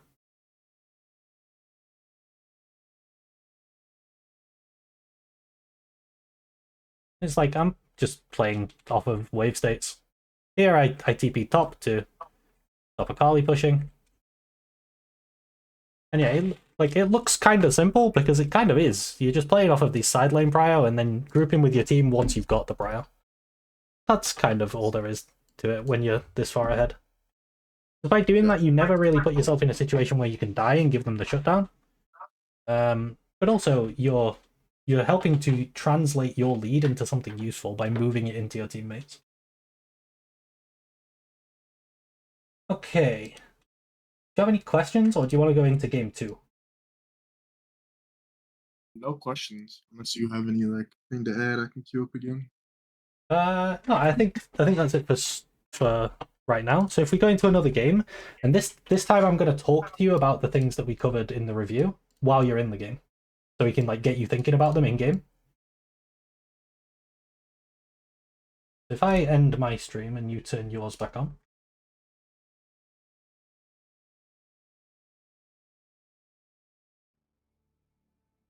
Thank you. Let's get this on the correct monitor. Okay, so the main things that I've got written in my notes to like talk about during this game is playing objective focused, thinking about T2 towers as our second nexuses, playing off of side lane waves, and constantly playing that mini game of like, what is my plan from the base here? Every time you're in base, every time you respawn or every time you recall, we're going to be playing that minigame. So it's pretty much all macro stuff.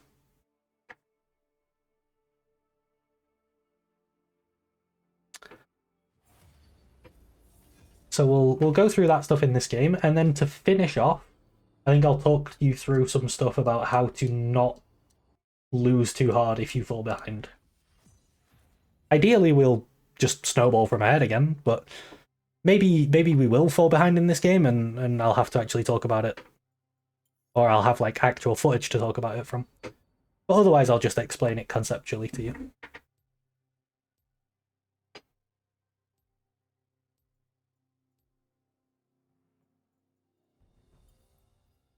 I'd rather be home anyway. Can you hear me, by the way? Yep. Okay, just making sure, because last time when you were streaming, you had that issue.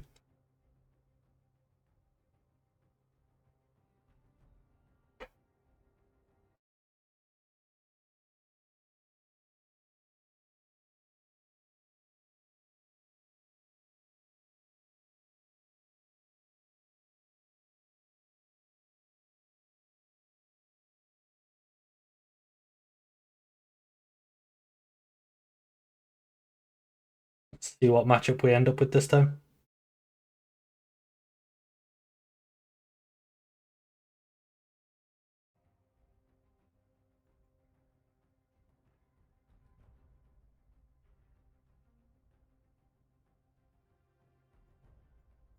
Hello? Hello, you there? Oh, Yeah, you I think DC'd. this time was my internet. Yeah. Oh, that's unlucky. Okay, at least you didn't dodge with the DC though. Yeah. That would have been quite annoying.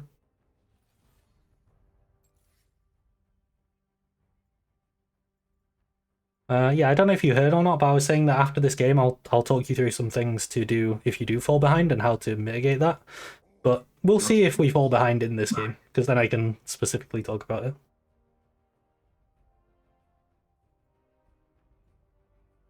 This is not an Alawi lane.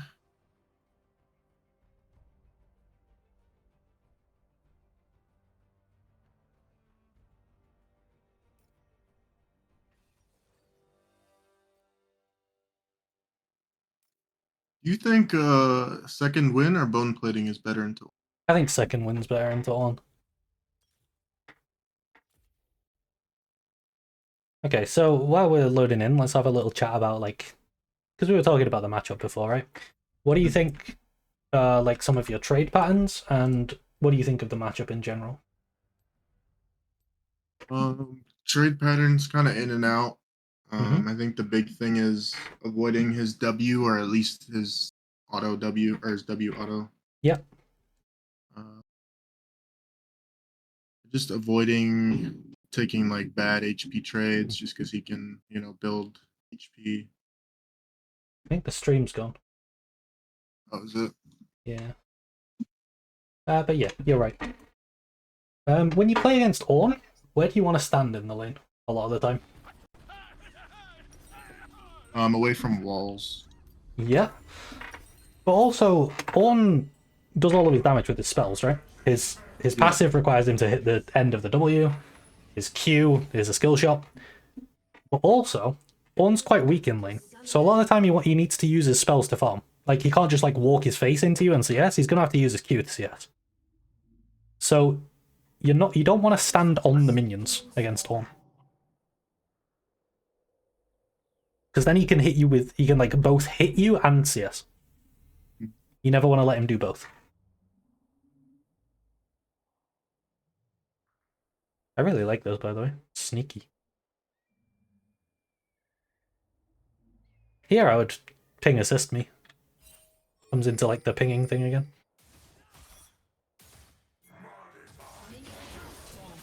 Nice. Nice.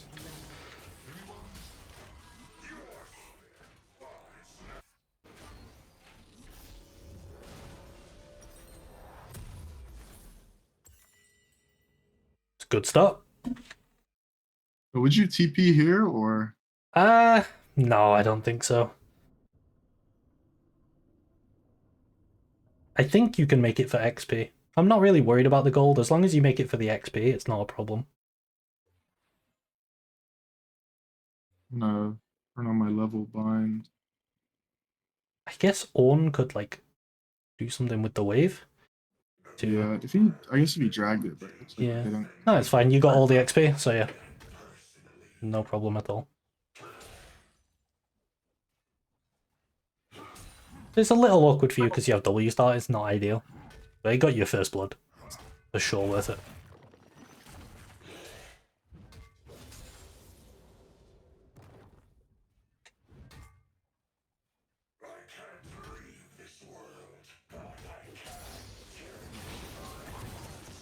Ooh, okay.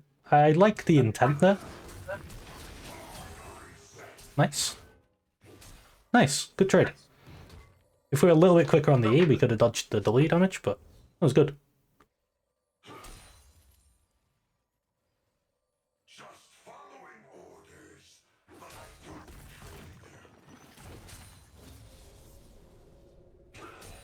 That's a bit cringe.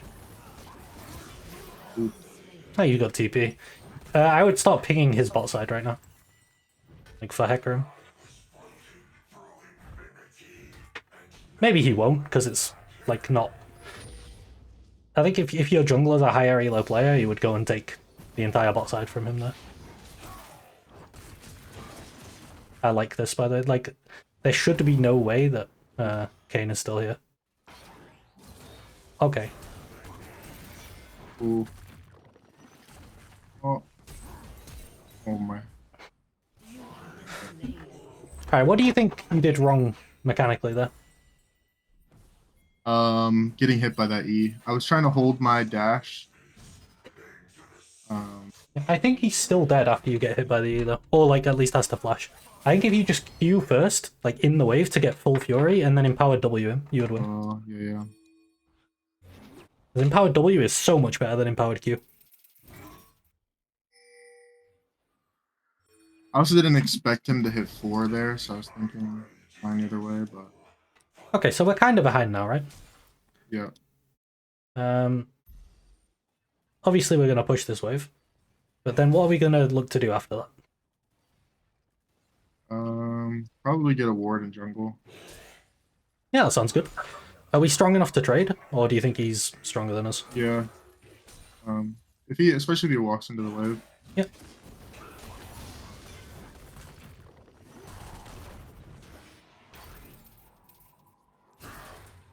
Okay.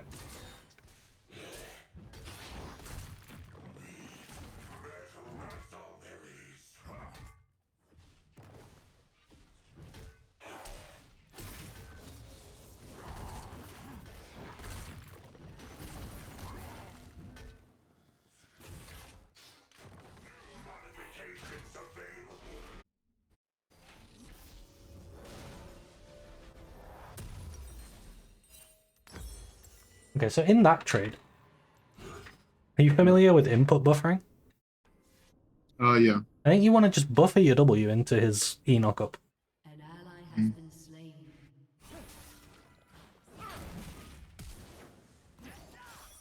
Okay, so now we're very, very behind. This is a good example of playing lane from behind.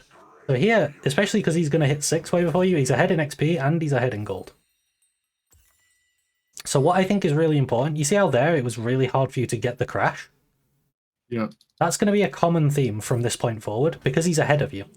So what you want to do is when it's pushing to you like this, you need to lose as little HP as possible. And you'll see why that is later. So if we try to play trade avoidant and lose as little HP as we possibly can. Now make sure you get the XP, but the CS isn't massively important. The CS will come to you. But if you can, yeah, like that's really good. You grab it.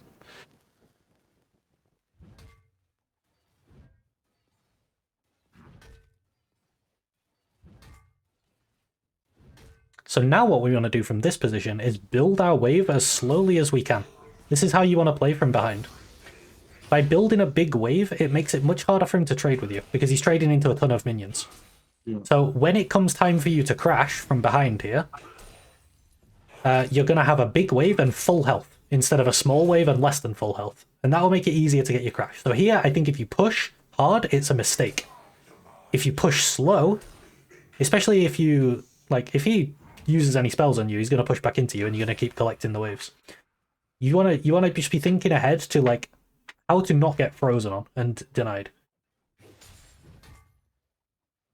I don't know if this is, like, one of the things that you struggle with in your games where you get behind.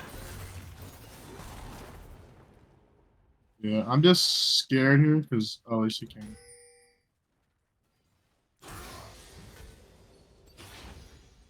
Yeah, it's much easier to play from this position with, like, having this many minions and full health than it would be if you took a load of damage while he was pushing into you.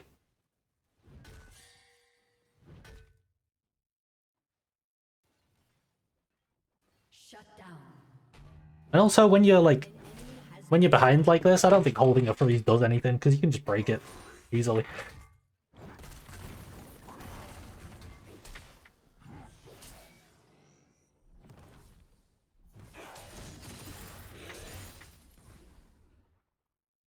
Okay, so what's the problem with killing that wave quickly? Been slain. Execute. And maybe you're strong enough to fight him with level 6 Renekton, and maybe it's not a big Yeah, deal. I just didn't want it to slow push. Okay, I he's I actually do recalled, want I'll it to just- slow push. For exactly the reason I was just talking about. When we're behind, I think most of the time in the game you want to slow push in top lane. Because it gives you bigger tempo timers when you do crash the wave, and it just makes it harder for the enemy to interact with your crashing wave. I just think at this point he can just, even if I have a huge wave, he'll just clear it and kill me. The thing is, if he clears your wave, he's pushing into you, so you get to farm again. So like here, this wave's coming back to you, so you're gonna get the wave. You can maybe fight this now with Tech Room.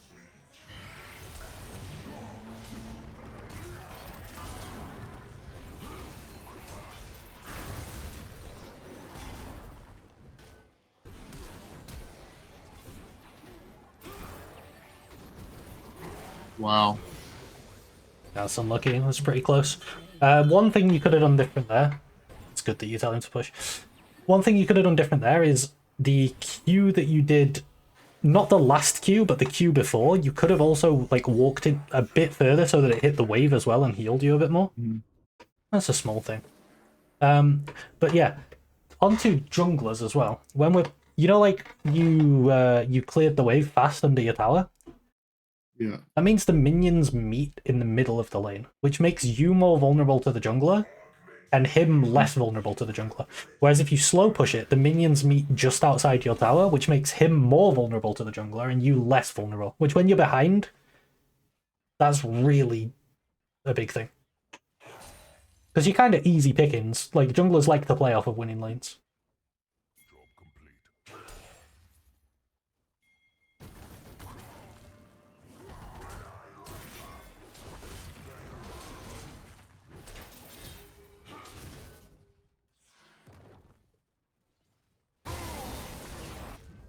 I took that really poor trade because I thought Hecarim was gonna walk top.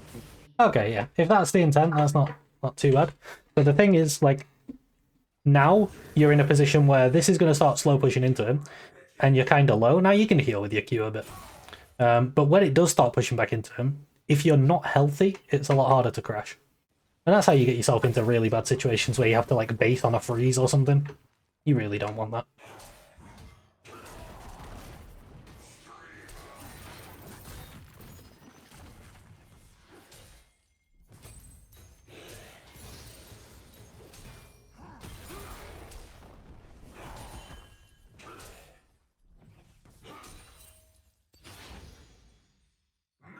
I think I can kill him here.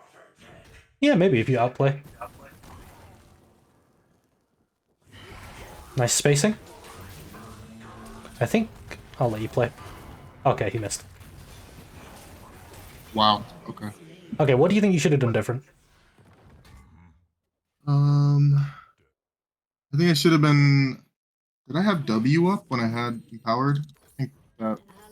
I think, yeah, you empowered W in, but I think it was early. Because what you did was you... There's two things that do a lot of damage with Ornn, right? Because it's his brittle that does damage. There's two things that apply the brittle. I'll let you play this and then I'll tell you.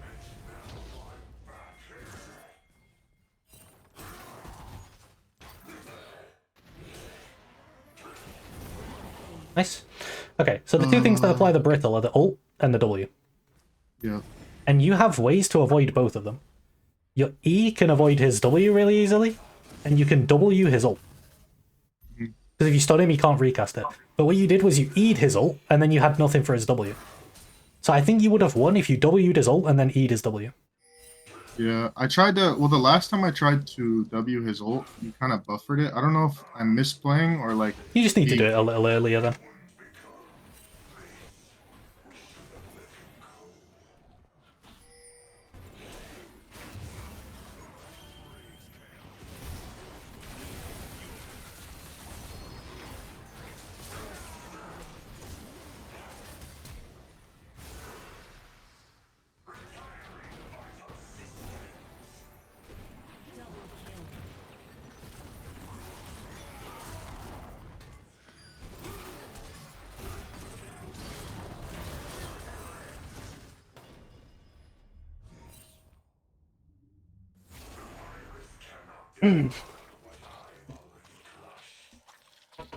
Okay, so from this game state, here's something I want to talk about while you're behind.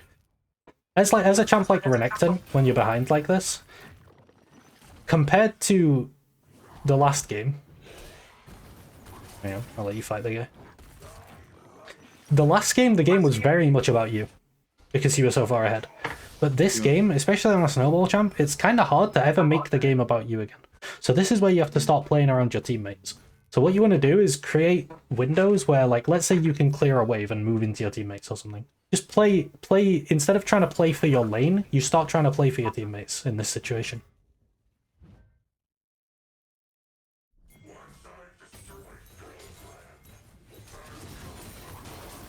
Nice. That was perfect.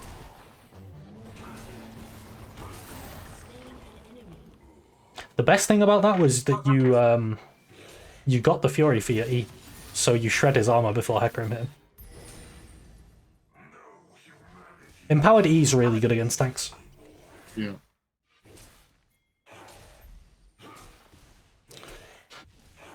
So like, how can you make the game about your team instead of about you here? Like right now? Yeah. Or in general? Right now. Probably resetting for Herald. Okay. Yeah. Maybe Herald because Drake's already gone. But yeah, I like the proxy the wave gives you tempo. You need to, like, from this position, you need to start finding ways to get tempo to affect your team. Okay, Kane's coming to fuck with you. But ideally, we would have proxied the wave and reset and then moved with our tempo to play around our team. Really nice that you get out there. Really, really good ease. Sometimes those walls can be tricky to get through, but you got through them.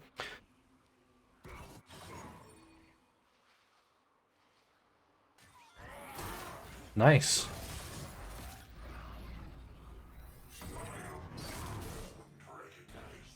Okay. Since Kane fucked with you, you don't have tempo anymore, so now you've got to go back to top. But ideally, what you would have wanted to do if Kane didn't come and fuck with you was proxy that wave, reset, and then walk out onto the map, maybe into mid lane, because you don't need to go straight top. There's no wave there, you've just proxied it. And then you can play around your teammates. So here we would be playing the what am I going to do from base minigame, but you have to go top here. There's no minigame to play. Your turret has been destroyed.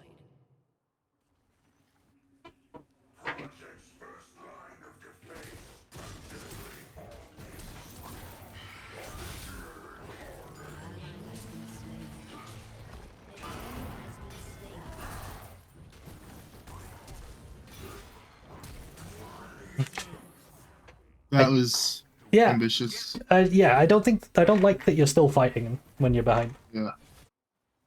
I think this is probably why you have so many games where, like, when you're ahead, you're fighting them and you're winning because you're ahead. But when you're behind, you're still fighting them and you're losing because you're behind.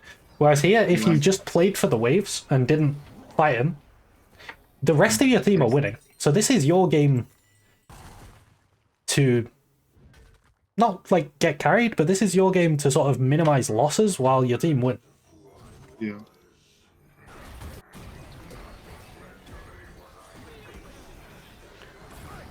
What I would like to do is get you to a point where you are never the reason your team loses a game. If you can do that, you will climb. Just by, like, even if you just play lots of games at 51% win rate, you'll climb. And the way to do that is to do these things that I'm talking about to, like, minimize losses.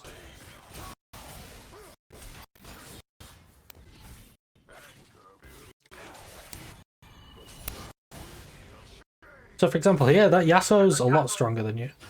The reason you're fighting him is to defend the tower, but you could do that without losing that much health.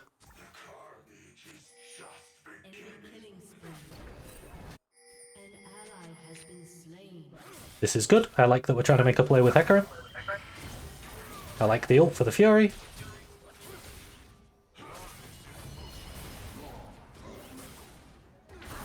Oh my god, that Hecarim is disgusting.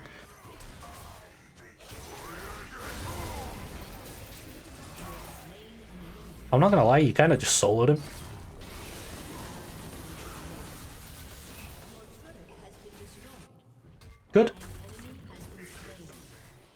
Okay, it looks like Aphelios is going for that, so... Given that Aphelios is going bot, what's our plan from base? No clue, but I think I run top here or Yeah. TP. Yeah, let's go and get some really deep, like a really deep push in top to create a lot of prio, and then let's go and play with our team again. Maybe this guy's gonna completely in and die. What can you do? That's out of your control. Yeah, you can't plan for that.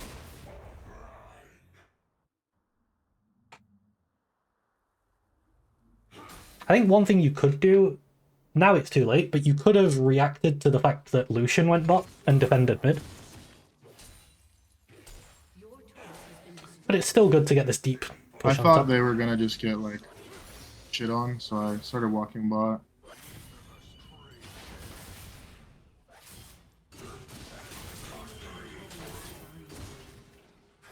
Good trade.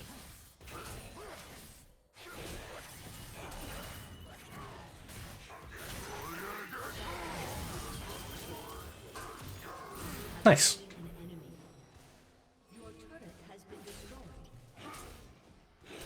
Helps that you ended up in a lane against the one guy that you're still stronger than. Nice for you. Now we're playing around that second Nexus. This is good, because we're never going to get that dragon. The Lucian's dead. Just scared that the Kane's coming top. If he does, then we're getting dragon. I think it's... I think I stay here now, though. I Mm, can squeeze this yeah, out, maybe. yeah, I think you do, because they're fighting down there, so you know they're not coming, because they're actively in a fight. Now, maybe it's greedy to try and get the wave, but yeah, I think going for the wave is greedy. I wouldn't have minded if you did it, though.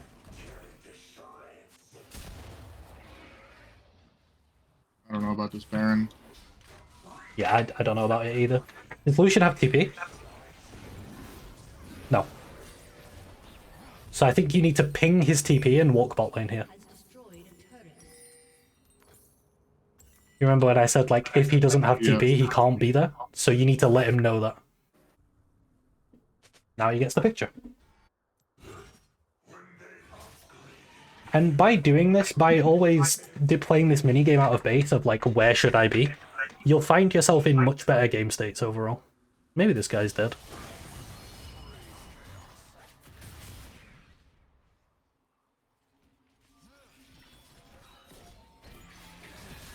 You need to be careful about Baron here. Maybe walk straight. You've got TP. Yeah, Lucian needs to go.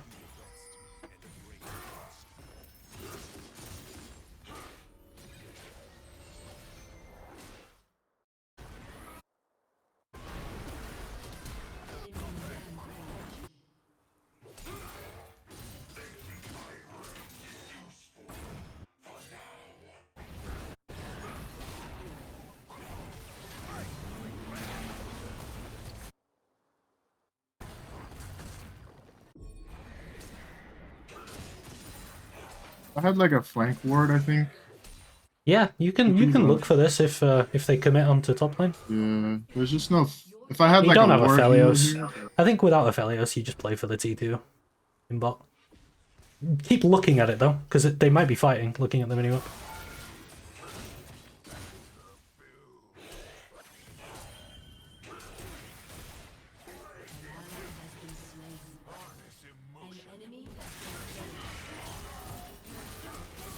Nice.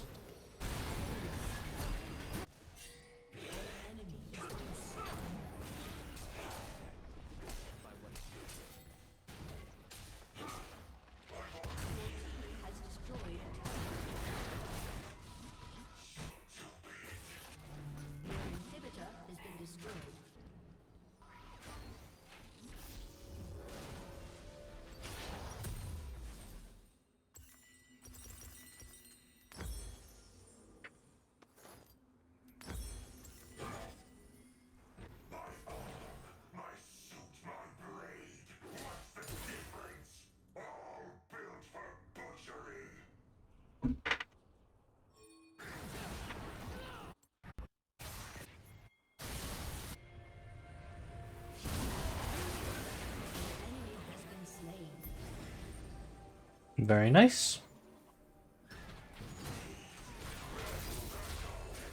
Rampage. Okay, you get Baron reset, ideally. This is one of those times where, do you remember I was talking about you can go and find the jungler? Yeah. Ah, yes, I was in the base.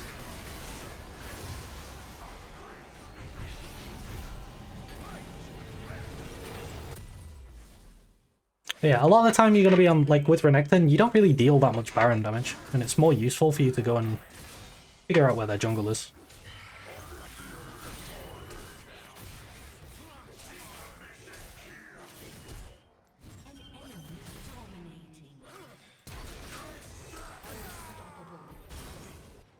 An ally has been slain. Shut down. Fuck. That's unfortunate. Really close.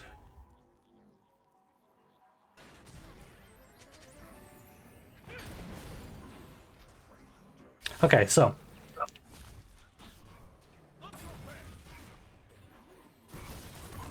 I don't think this fight's ever going to go particularly well. So here we've got Dragon coming up, and if we look at the map state, they have insane prio in top. I'll let you fight.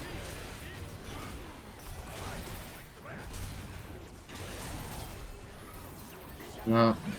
He's just... So instead of taking this fight, what I would like to see you do is try and push that top wave as far as you can so that you actually have the ability to move to Dragon. Because when the wave's there, you can't go to that Dragon. Whereas when the wave is pushed out further, you have the option to go there. Because I don't think as a team, you're necessarily weaker than them right now. But that pressure in top lane is really hard to deal with.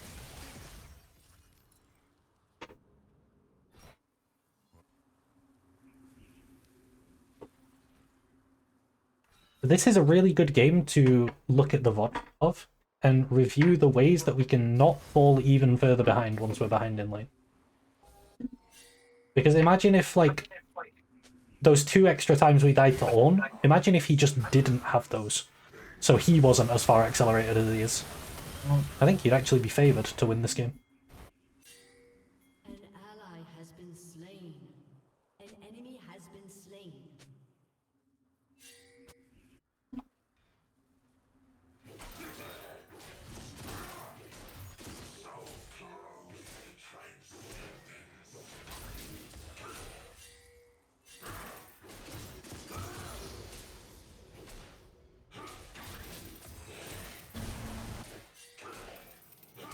Just take our whole base now. Fighting.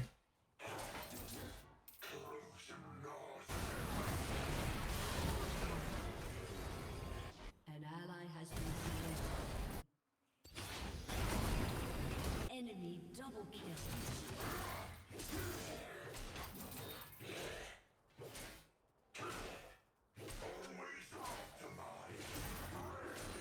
Like, in this situation where your team is dying there while you're fixing the top wave, in my opinion, the only way that's your fault is by giving those extra kills to Ornn in lane phase. It's like, the thing that happened a long time ago is contributing to that. But aside from that, you can't stop them dying. If they're gonna go in and die, they're gonna go in and die.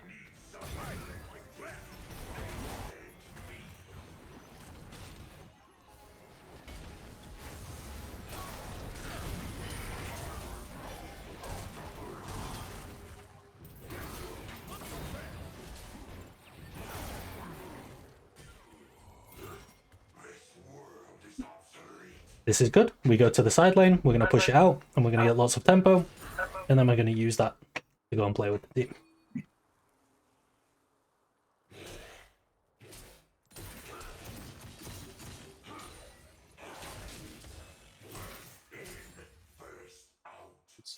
ADC is trying to lose. Yeah, I know. He's just walking up mid on his own.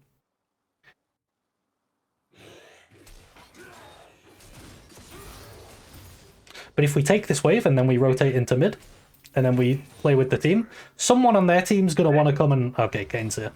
But yeah, someone's going to want to come and deal with this wave. Like right now, Kane's down there. So if we can make a play on this mid T1 turret or something, if we can just do something as a team while, like, Hui is there, Kane is down here somewhere. We can do something in mid while We kind of lost the window here because we didn't manage to get into mid. But again, if we can push the wave out and then look to go into mid, we can play with numbers advantage. Push this fast, maybe TP. Has been slain.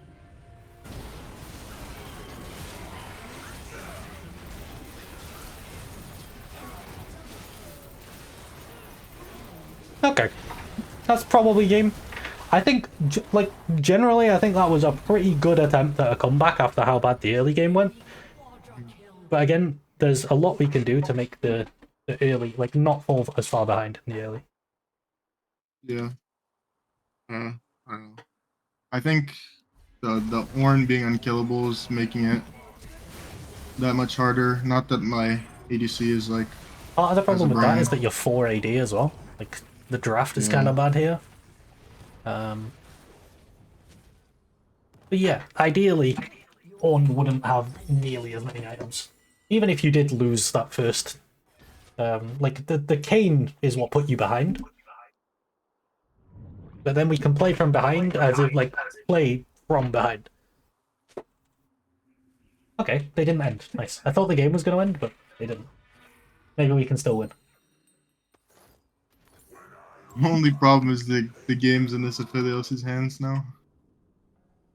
Yeah, but your job now is to, like, I agree. It's kind of in the hands of, like, Aphelios and Lucian. So let's make it as easy as possible for them. Yeah. Like, let's get that bot wave pushed in so that it's harder for the enemies to get a flank on them.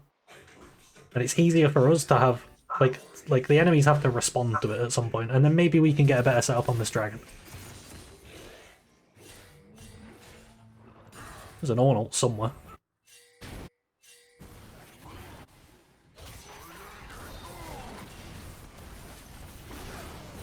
Okay, well, that's certainly one of the Hecarim ults of all time. I don't get why he's like stood in the pit for so long. Trying to give him dash, but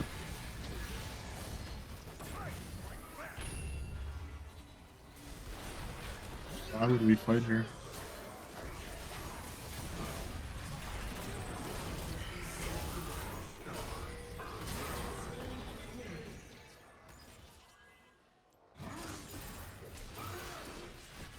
They walk back in.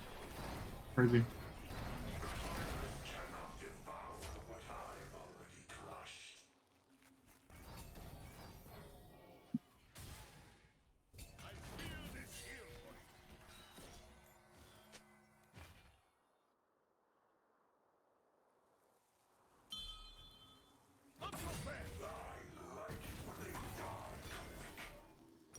We have quite a long time now where Kayn is dead.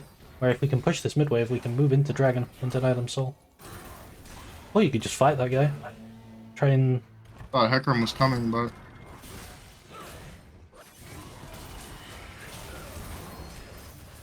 Goody.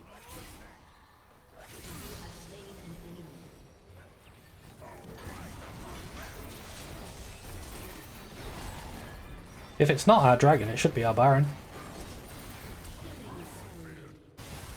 oh wow. It should be Baron for us.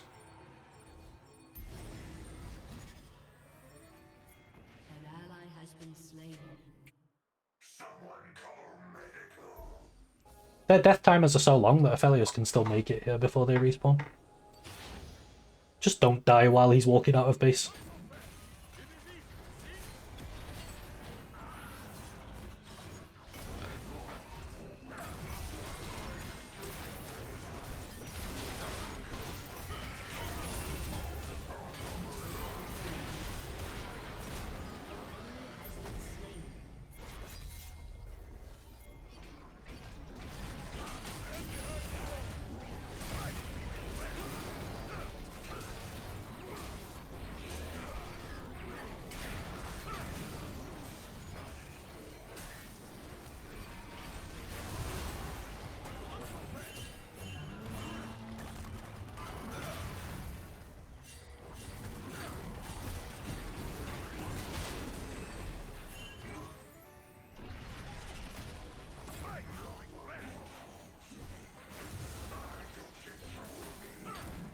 That was like quite coordinated for solo queue. Yes.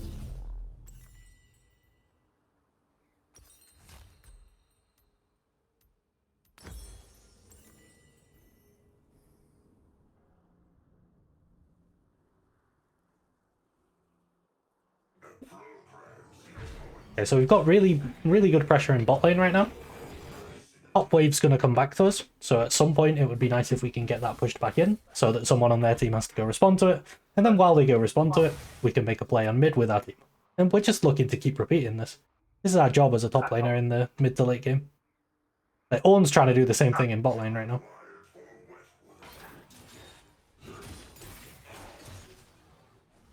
This one. And be careful here because you have no vision. I don't think you can take the next one. Until you can see the enemies. Okay, you can see enough people now. You can maybe fast push this wave and then TP. Or just TP now, yeah, that's fine too.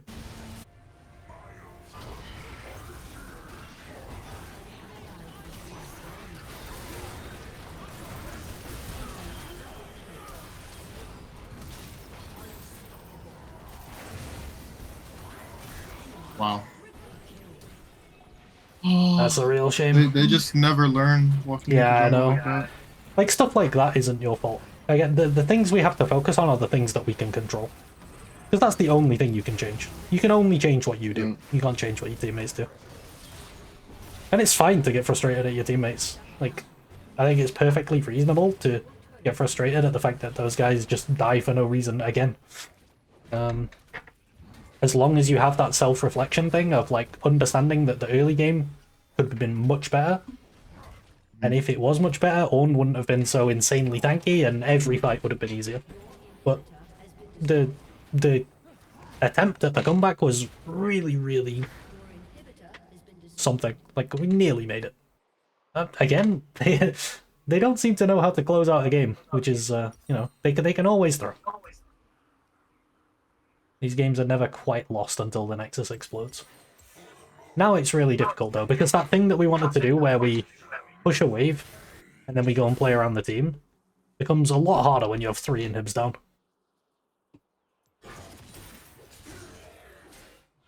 The other thing is that, like, you know, when if you ever see pro play, you'll see the top laner is like joining all these plays, but he's also still like 300 CS at 30 minutes. Yeah. That's because of how well he's playing around the side waves. So all the pro top laners are really good at playing around the side waves and setting them up to bounce back into them and then going and catching them at the correct time. But they always stay relevant in CS numbers.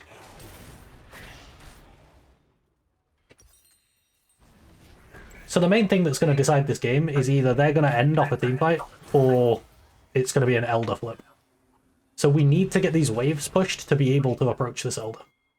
Which is going to be really hard, but that's what we need to do.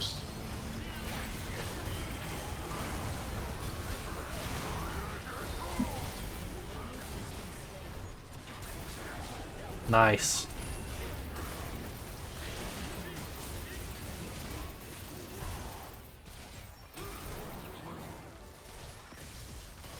Look bot wave right now. You might need to sort that out.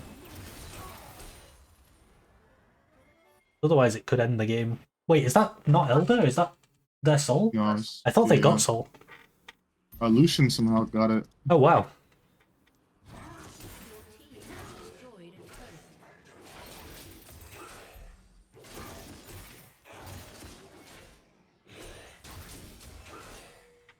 I think after this you're probably going to have to sort top wave. There's a lot of maintenance to do when you're down 3 inhibs.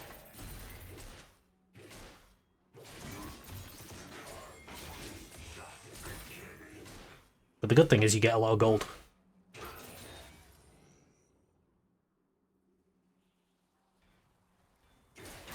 I'm just glad my team recognized that we had the force there with Helios dying top. So I'm actually surprised they did.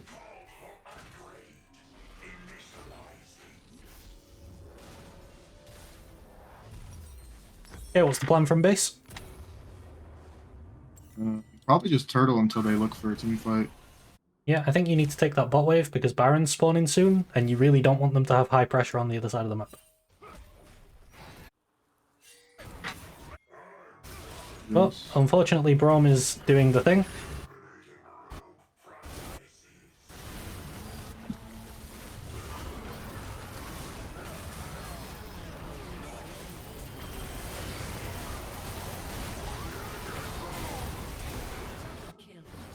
That's unfortunate. It's a very difficult situation when the right thing for you to do is get that bot wave, but your Braum dies while you're doing it.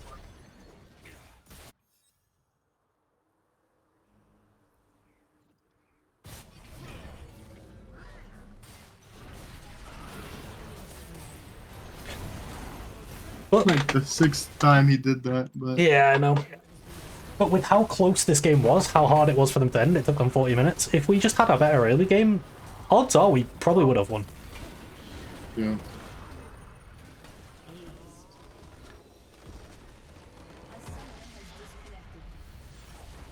But the main thing I want to focus on when reviewing that game is in the lane phase, just talking you through what I was telling you about with like the wave control and how to make it easier for you to not lose as hard once you fall behind. So let's get my screen share on. Go on your profile, go on your match history, download this.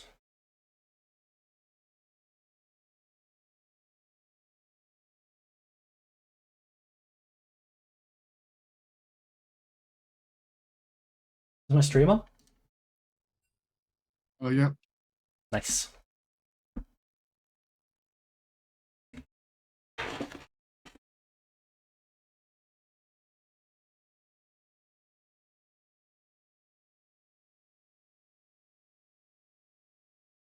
Taking a really long time to download this replay, apparently. There we go.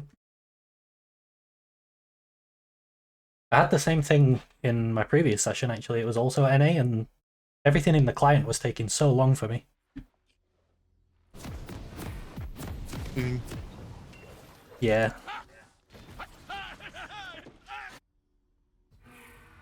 Okay, we got the first blood. And then this happens, which puts us behind. And then we get to the point where we die again. And now, at this point, this is where I'm thinking, okay, I'm very behind. I'm going to start playing like it. But after the Kane death, I wasn't really thinking that. But now, because we're losing the XP on this wave, we're so far behind in XP. So, when we get back to lane, we're not really worried. We've already got a 2-stacked wave. Now, we could, honestly... It's tricky because this wave's so big, it might kill this entire wave before the next one can even get there. But if we slow push, we do end up with 3 waves, which is like impossible for him to stop the crash. That's the idea. We want the wave to be as big as possible here, and we want to be as healthy as possible, so that we can use our entire health pool to crash the wave once we get it there. So those are the two concepts that we want to follow, so that when we get to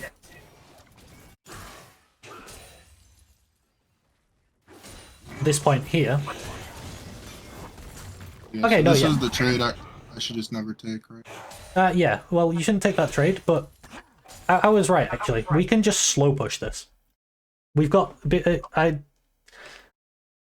don't think it's actually ever that common where 2 waves will kill 1 wave on a slow push before the next wave will come. So if you slow pushed this, what would happen is if we draw where the line of minions meeting ends up being, and then we imagine it was like pushed as slow as possible, because here we start killing minions quickly, I think. Yeah, we like Q the wave. And it's still fairly slow, to be fair. But then we E this one, which speeds it up. So we could have slowed it down by maybe a little bit, which would have made the minions... The minions are going to meet here. Crush it. They're going to meet here instead of... well, they're going to meet here now, but if we slowed it down a bit, maybe they would meet here instead. So we could be full HP with a minion wave here, and then what we can do is use all of our HP and all of our spells to trade inside this giant wave and crash this wave. And then we can get a nice base, because once we start this trade to crash the wave, it doesn't matter how much health we lose, because we're going to base anyway. Whereas here, it's really hard to actually crash this wave because of where it is. And that's why we want to push slowly, to keep the wave in as good a position as we can. But even here, I think what you can do is just walk behind it and Q EE out. If we just used E, like, Yeah, on the I creep. think right here I was kind of tunneled on not standing in the wave because I didn't want to. Yeah. But this is exactly the position we're trying to avoid, because now you're basing on a freeze. And this is how you fall really, really, really far behind. So if we skip forward, he ends up TPing back and pushing the wave into us. He breaks his own freeze, partly with his bammies, partly just by whatever.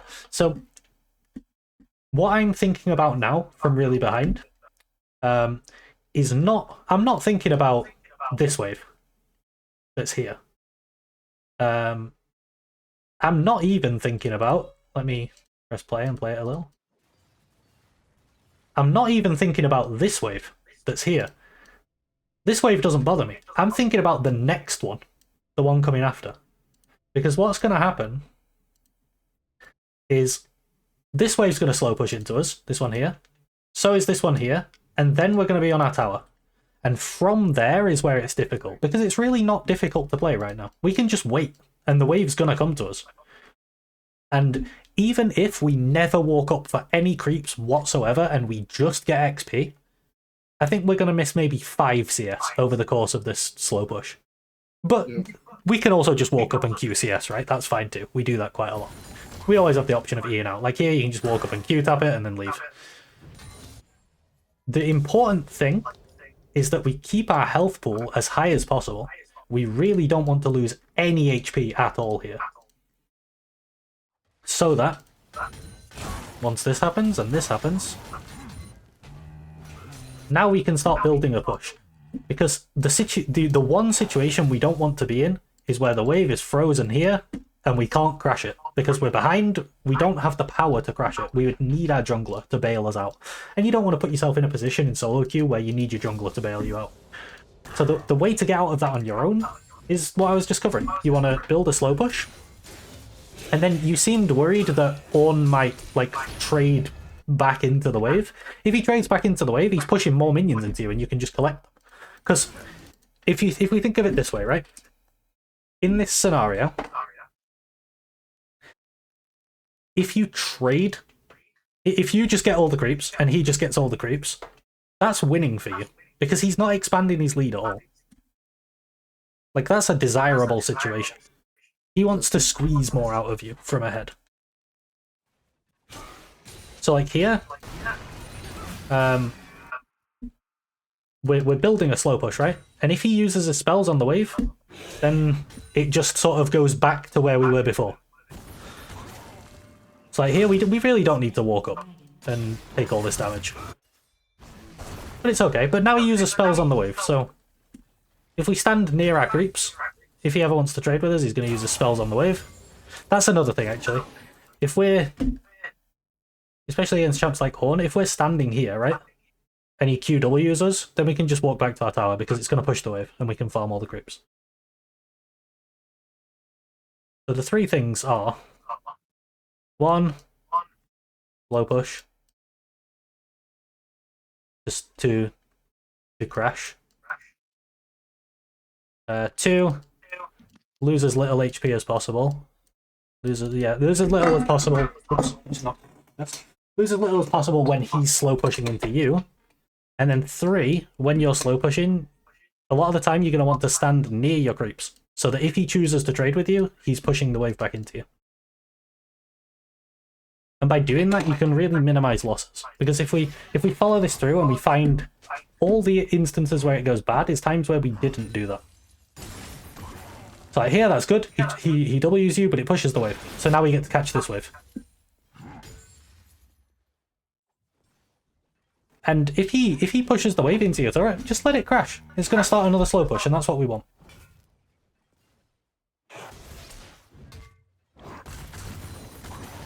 Like here, we get to catch this whole wave now.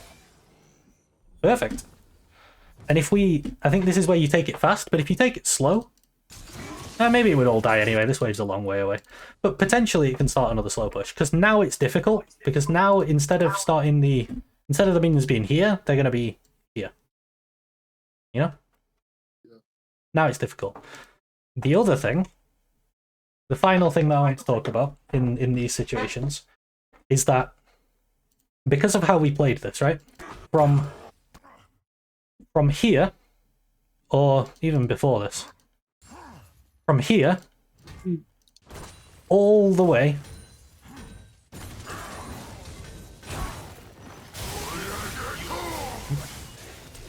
still now. Yeah, still. Oh my god, it was so long. Okay, here all the way to here.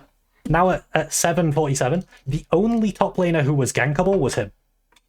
Which, when you're behind, that's really, really beneficial for you. You don't ever want to make yourself gankable when you're behind. That's the other thing with like stacking a big wave. It makes you even harder to gank. The only other thing I think that you did was you just tried to reach too hard. I don't know whether it's out of frustration or impatience, but there's one maybe here. No, it's not here. I think it's much later. Maybe like here. Yeah, it's this one. This one here, you just try to fight him for no reason. And it's one of those instances where like we could just not do this and Ornn would just not be even further ahead. I guess my thought process here was that surprise him with the cleaver and like maybe he'll play it poorly, but Yeah, I didn't even realize at the time that I didn't. He had level. Yeah. Too Even old. if he doesn't, he's 1,700 gold ahead of you right now. It's just not a fight that you can take. Even though your champ's really strong 1v1, it's just not. You're too far behind. Yeah. But other than that, the stuff that we talked about in the first game you were doing, that I was talking to you about. So let me now write you up like a list of things to focus on going forwards, like a training plan essentially. And I'll send that to you in DMs. I've already got a lot from my notes.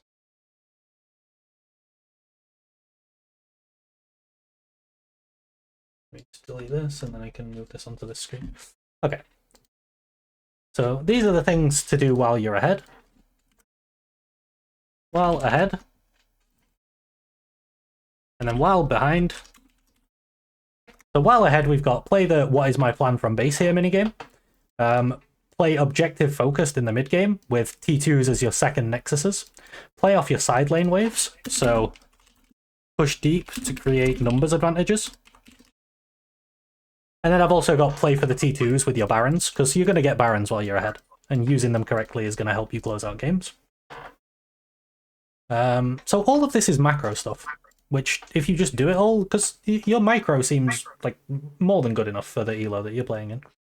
And also, micro is much easier to improve by yourself rather than with a coach. While behind, we've got lose as little HP as possible while enemy pushes into you. Then,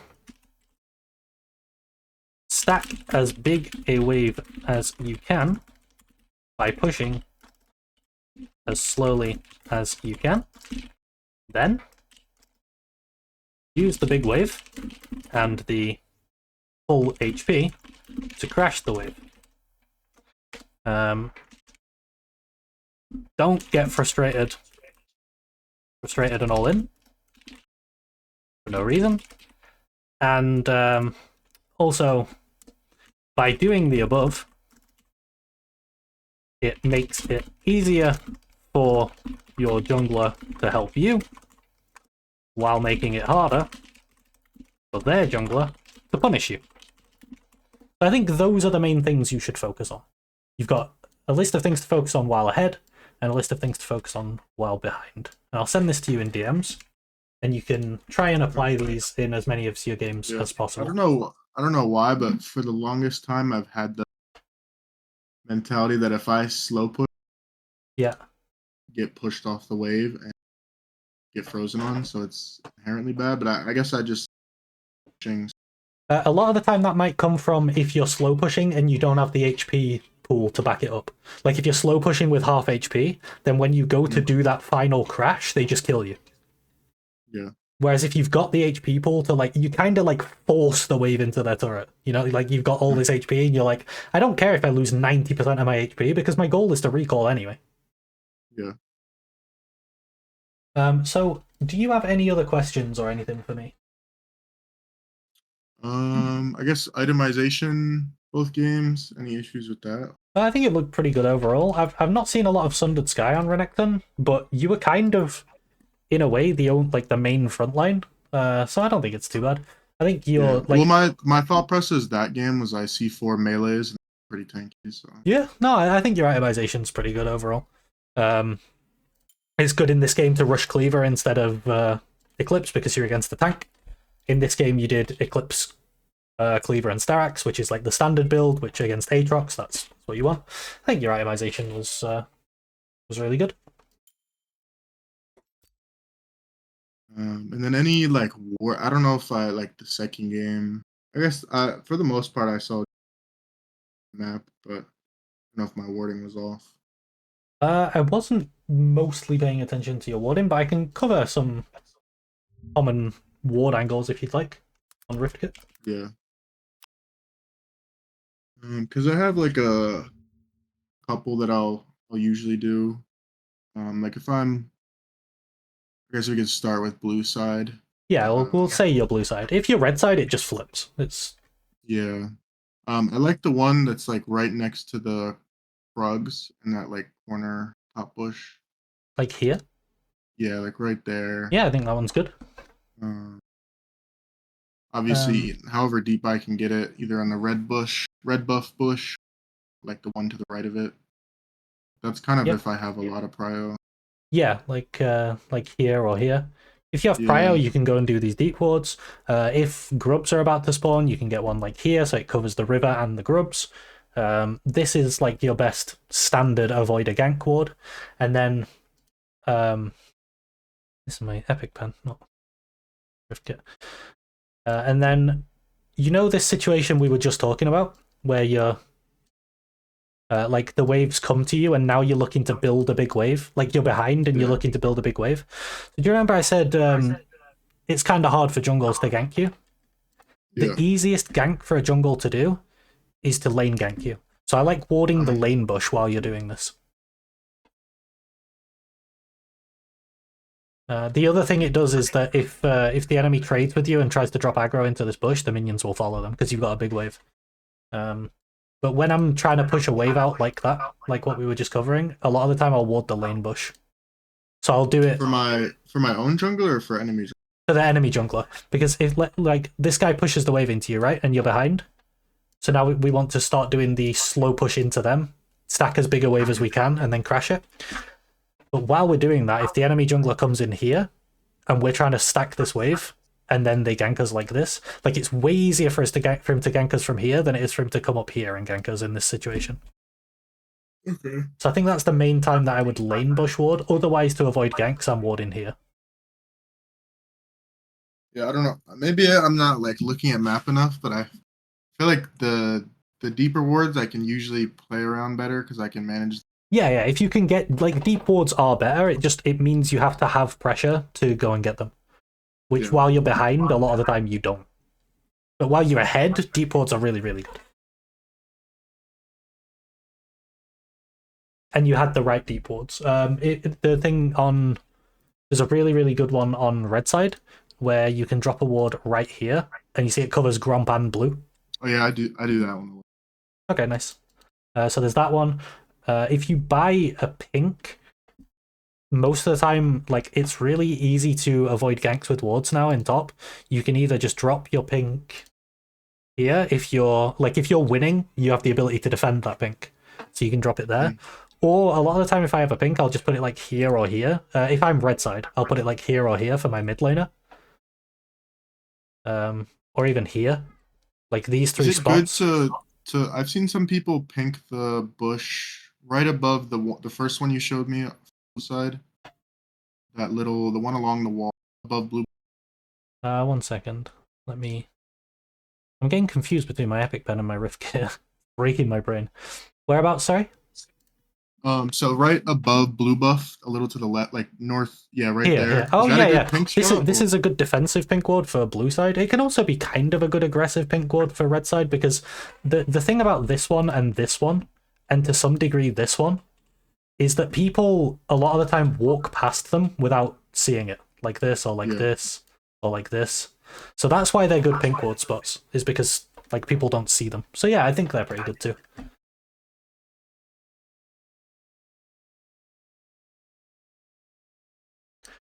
But yeah, I think any vision is better than no vision, and as long as you have some sort of reasoning for why you're warding where you're warding, it's likely that it's going to be good.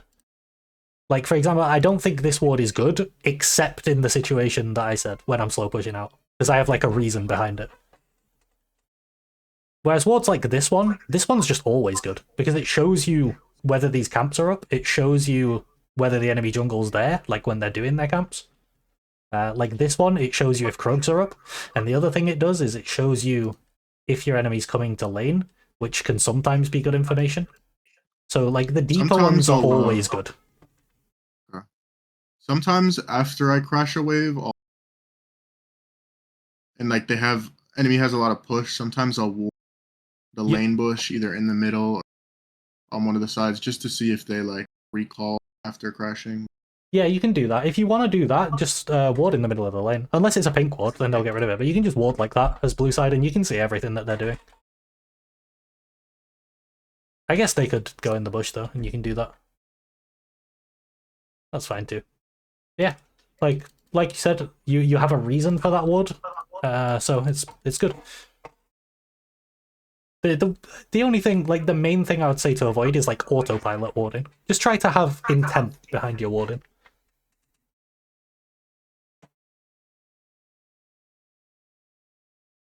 Okay. Anything else? No, that was it. All right, sweet. I hope that was helpful for you, and good luck going forward. Try to apply those things, and I'll message you in a few days and see how you're doing with it. Yeah, I think this slow push into like, because I know I shouldn't be trading on those. Didn't in general I try to avoid that slow push. So I guess I could just intentionally. Yeah. Yep. All right. All right. Thanks for the session. I hope you enjoyed it. Thank you. No worries, man. All right. I'll see you. Peace. Bye bye.